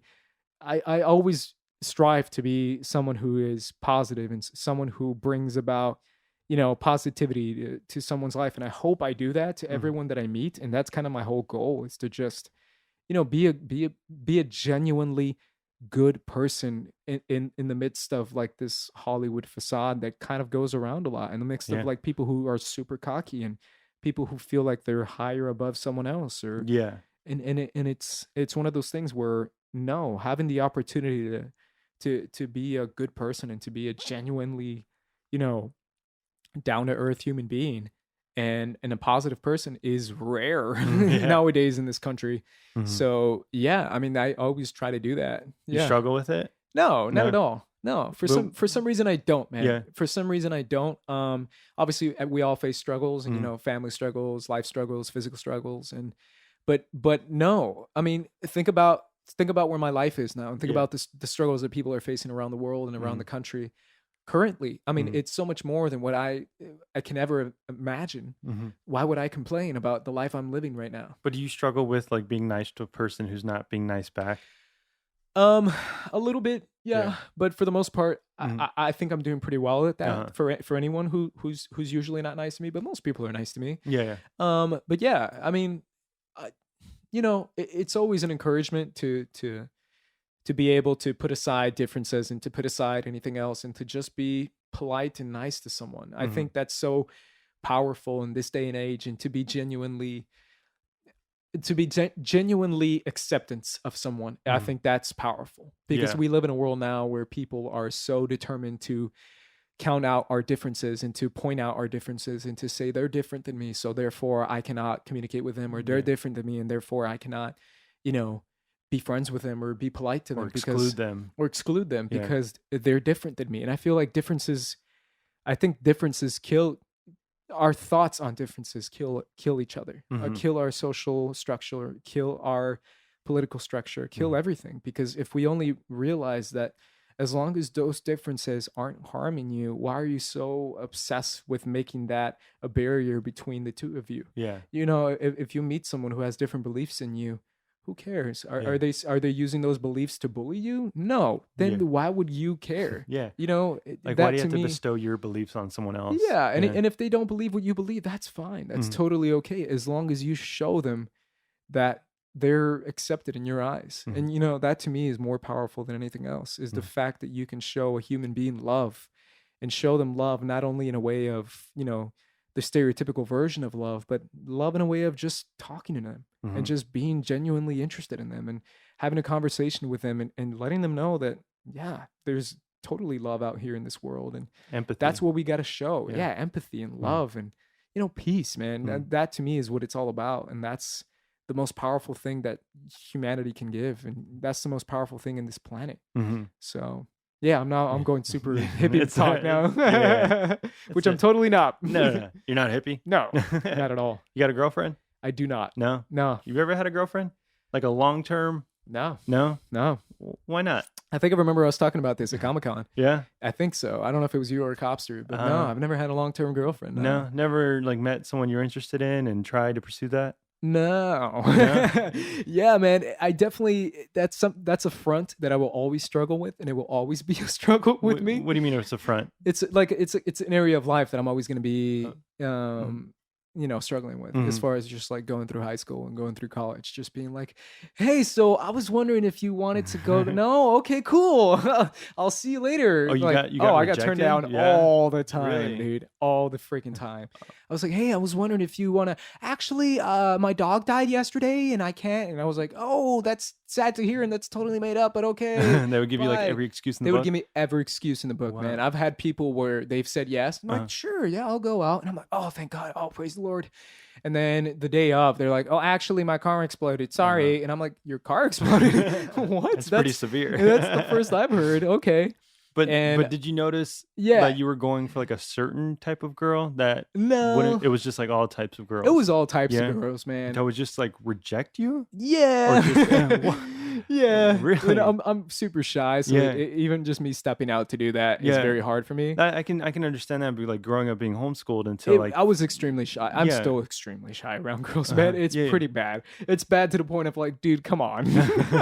Because I mean, even in high school, when like going out like in prom and stuff like that, or homecoming, I never did that. you never went to any dances at all? No, I went to No? homecoming. Yeah, I went to homecoming with a friend of mine. Oh yeah, And she was cool, and she was like this punk rock chick who Yeah. I just was just a friend of mine. but you never like saw anything romantic with her? Never. No. No, she was just a friend. Did she have like a romantic interest, like the boyfriend of No. herself? No. No, she did afterwards. Now I think she's getting married now. Oh, But yeah, that was my high school. That was my high school life where I just got rejected a lot and just kind of got used to it and would just kind of brush it aside. And I was That's like, so that's sad. cool, man. Yeah, sure.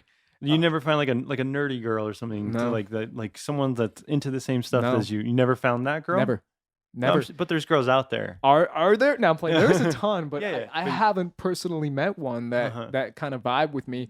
And also the fact that I mean I'm limited here in LA. The problem is that I'm at work so long, Yeah, yeah. dude. I'm working like, 12 hours sometimes, 10 hours a day. And it's like the only girls I know are at work and there's like two at Yeah, work and it's and just a bunch of dudes because that's kind of what Hollywood is yeah, just producers are dudes. and the women are the actresses. And the women are the talent. Yeah. Yeah. And then obviously, schmoes. And that's kind of it, man. Yeah, That's yeah. kind of the only two environments I have. And Yeah, it's like, you're not like gonna go to a bar or something, no, I'm or not. like meet a girl at a bar or some club or some No, shit. no, that's not my vibe, man. No, it's just not. Ever try Tinder? No, it's funny because two of my buddies are like always tried to get me into Tinder, Uh-huh. and I've always turned them down. They're Yeah. like, dude, you're an idiot. Just get on Tinder. Uh-huh. I'm like, nah, Tinder's just not for me, man. No. I don't judge anyone who does it. Everyone freaking does it. Yeah. But it's just not for me. No. You have high standards. No, it's not the standards that I have. It's just that I'm very traditional. Yeah. I'm a That very makes sense. traditional guy. I Mhm. mean, I grew up in a very traditional household Yeah. with my very traditional mom and the very Colombian way, right? So a lot of the things I hold in my heart, it's very Colombian. Where as far as like you meet someone, you talk to them. That's kind of how you do it. And if you're gonna do Tinder, I'll do it later, man. I mean, Yeah. I have time. Yeah. I'm 25 right now, and I'll be 26 later on. But to me, it's like I don't know. I used to be like, Yeah. what's wrong with me? Really? You used to think about well, that? not necessarily that bad, but it was one of those things where I was like, something's Yeah. the matter, man, because I keep getting turned down and this isn't fun. I can understand that. Like we're like if you're saying everyone just straight out rejected you or didn't want to go out, you start Yeah. to think of like, well, okay, what is wrong with me, and like what am I doing wrong? Yeah, And I know I'm a weird dude, so that doesn't help. I'm a But weird ass dude. but that's why I asked, like, is it based on the girls that you're going for that aren't Possibly. into like what you're into? Like That's you're a possibility, yeah. You're chasing something else That's as opposed to like what's right for you. sure. That could probably be an issue. Mhm. Yeah, that could probably be a thing where I might be going for a certain type of girl because that's traditionally what's in my eyes is something that's acceptable in general. But in reality, I should probably be going for a girl who's just straight up nerd. Yeah. Straight up nerd. There's And that's what I'm probably going into is just like any straight up nerds out there, I'm down. Seriously. yeah. Yeah. So, I You'll- mean, obviously hip hop has a huge part of my life as well. Oh yeah. So that's also kind of like a deterrent as well. I mean, I know, What do you mean? how do I say this? Like, I grew up like, all my friends were Mexican, Filipino, black dudes who were just like hip hop, hardcore hip hop hits. Mhm. So, we want someone who's like really into that hip hop vibe and someone who can feel what we feel as far as the music we're into. Mhm. And that's tough when most nerdy girls aren't into hip hop. Oh, It's okay. I mean, I'm into punk rock too, but that's one of the things that it's a vibe that is certainly out there. So you'll see me kind of hollering at the black girl, and it usually doesn't work out. But it doesn't work out because she's not into the anime that you're into. Exactly, and it Okay. doesn't work out because she's not into the nerdy stuff I'm into, which is a Yeah. bigger part of my life than hip hop would be. Like So- that, you have like a Venn diagram of stuff. I that, know, like, I know. girls like don't fall into the middle. I know. I'm too picky. My bad. And yeah, I've always been super picky, man. And I'm not picky on looks because I know a lot of dudes are picky on looks. Yeah. I'm just not. I've gotten over that since like the end of high school. You grow out of it where you're just like, okay, I grew out of it. like looks are important. You don't want like a slob or I something. don't, no. But like it's more important as the It's- person you're with. It's so much less important when you get older, man. It's so much less important. Mhm. But yeah, I've always been kind of not picky in the sense of like looks, but picky in the sense of like, do I want to hang out with this person or is it just a face to talk to? Yeah. I don't. I want to make sure, and I'm going out with someone I actually care about, and not someone that I'm just like, I'm lonely, so I'm gonna talk to this girl. It's like, nah, I want to talk to someone who's like, into the stuff I'm into, and Yeah. someone I'm genuinely interested in, and not someone I just want to waste time with or hook up with or any Because of we're that. supposed to. Because we're supposed to, because Yeah. that's the normative way of Yeah. doing that, and that to me is never really made sense. So Mhm. I just genuinely want to meet people that I'm into. So Mhm. yeah, You ever get lonely? nah, No. no, Too busy, huh? too busy, man. Yeah, I'm too busy at work and too many things in my head, Yeah. and there's too many things I'm into. Yeah. There's just, I mean, that's the Like- one thing about being a nerd Yeah. is that you never really feel lonely because Yeah. the boom, next anime is up, or Yeah. boom, next TV show is up, or I can read this, or I can do that, or I can go watch a movie. There's always something to do. Something to do, or something to be into, or something to distract yourself from whatever is going on in your life. Mhm. Especially when you're into the arts and everything I'm into is just there's so much going on. Yeah. So No yeah. time just for a girl. Nah, man. Just for any girl. No, I mean, I'll You make time. yeah, I yeah, will yeah. never shut the door to that. I No, will no, yeah, yeah. never be a guy who's like, I'm focusing on my career right now. Uh-huh. No, that's dumb. That's Yeah. just dumb. I mean, if a girl comes around and you're really gonna shut the door on her because of your career, no. Mm. If there's a girl that comes around, I will openly go out with him. I'm super open. I'm Mhm. not the kind of guy who's like, I'm not gonna do that. No, I'll totally do that. Mhm. If someone wants to set me up with a girl, set me up, man. Hook me up. Let me know if there's Yeah. like a nerdy girl out there. I'm not gonna close the door on you. I'd be down totally. Then you go out first date, you do Yeah, the whole thing. Yeah, sure, yeah. man. I'll go all out. I'll be a full gentleman. I'll be as Yeah. polite and as cool as I can be. Because you're a traditional guy, so you I'm be the general. super traditional, super gentlemanly. Like I'll Yeah. probably dress up, get a haircut, buy her something. Do you think that that's a bad thing? A bad thing in a sense where like the girls don't want the traditional guy. That's true. They want the asshole. Yeah. The quote unquote asshole that's like kind of plays the game, the dating game. Here's my thing. Yes, Yeah. you're right. But at the same time, do I really want a girl who wants an asshole? Yeah. You see what I'm saying? I get that. Yeah, yeah. You want to waste your time with a girl who just wants an asshole, so you Mhm. have to be an asshole to fit her standards. Yeah. That's why I don't waste my time with those kind of girls, man. Mm-hmm. I don't waste my time with girls who just want to be, with some, typical asshole dude or typical over the top, extroverted dude who would Yeah. probably yell and scream and who's super like, crazy dude. Okay, if that's what you want, that's not me. So Yeah, why yeah. would I waste my time with you? It makes sense. Yeah. I don't care because that to me is like, that's not me. So that's a waste of my time, man. Mhm. Yeah, totally. Yeah. So You bring a lot to the table. She must reciprocate that and bring a lot. not necessarily bring a lot, but I don't want to. My biggest pet peeve. Uh-huh. I have two pet peeves when it comes to girls. My biggest one is immaturity, Mm-hmm. just because I feel like there's a time and a place for maturity, and there's a time and a place for immaturity, and I feel like when you're my age and you're getting older, there's a time where you feel like, dude, I'm gonna be 30 eventually, and I'm getting close to that. Obviously it's not that close, but still kind of close. Mm-hmm. I don't want to be with someone who's immature. And then second of all, for me, I love a girl who's smart. Mm-hmm. I'm really turned on, I guess. Yeah. I'm really attracted to someone who's intelligent. Yeah, yeah. Someone who has someone who can have a genuine conversation about intellectual topics or Mhm. about topics that won't go over their head, or I can ask them for advice and Mm. say, hey, what do you think of this? And they won't be like, what? I don't really know. I mean, Yeah. I just want to look pretty and put my eyelashes on. It's like, and if you're, because you're in LA, Yeah, yeah. bro, that's like 90% of what we have out here. It's like Yeah. super shallow girls Mhm. who I've met before. And But I'm I don't like, want to. damn. I don't want to generalize like all. No, of course not. There's girls that are Of still course good not. girls here. There's Yeah, yeah. great girls out here, Yeah, yeah. and they're out there, and this is Mhm. such a big city that for Yeah. me to generalize in that aspect is, Mhm. very shallow-minded of me.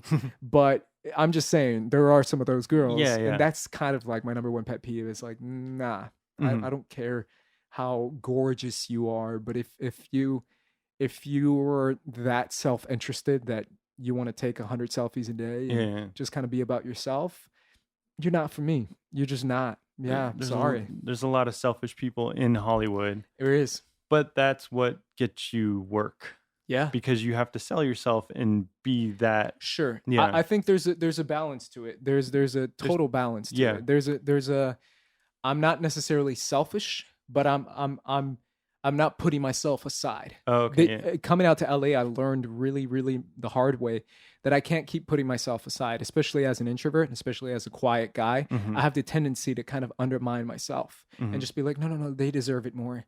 No, that's fine. They deserve it. They're prettier than me, or they're better than me, or they're cooler than me. They Mhm. deserve it more than me. You should probably no. I'm gonna be like, hey, I worked just as hard as he did. Yeah. I deserve it more. Hey, I worked harder than he did. I deserve it just as much. It's not Mhm. necessarily a selfish thing, but it's a self-worth thing I see where that, yeah. where you're not undermining yourself and selling yourself short for things that I can't do that, or I won't do that, or I'm not Mhm. good enough for that. Give yourself a shot. I That's get- what you yeah. learn in LA. Give yourself a shot. Put yourself in front of the camera. Put yourself in front of whatever it needs to be to succeed. Yeah. Yeah. So I- there's a balance to it, and because Yeah. you meet Mark Ellis and you meet people who are genuinely in front of the camera every day, Yeah. and they're the most down to earth people ever. Super nice. Yeah. And they're not shallow whatsoever. And they're not selfish whatsoever, but they're in front of the camera, so you would assume they are. But no, he knows what he's doing, and he's going to succeed in what he needs to do. But he doesn't have to be a dick about it. Yeah. That makes sense. Yeah. Yeah. Yeah, I always tell my girlfriend, like, she's always down on herself and stuff, and I'm always saying, like, stop saying why me, and Yeah. start saying, like, why not me? Yeah. Yeah. Yeah. Why not give yourself a shot? Yeah. And make sure your self-worth is valued, Mhm. especially out here where production companies and companies in general might take advantage of you and A lot of people, yeah. it might say, hey, I'm gonna take advantage of this guy and kind of mistreat him and kind of undermine him because he's a quiet dude or because he sees himself as less, and you're like, wait a minute, whoa, I'm not gonna let that happen because I value myself as a human being, so I'm not gonna let you do that to me. So yeah, man, that's kind of the whole vibe I have. That's a good vibe to have. Yeah, man.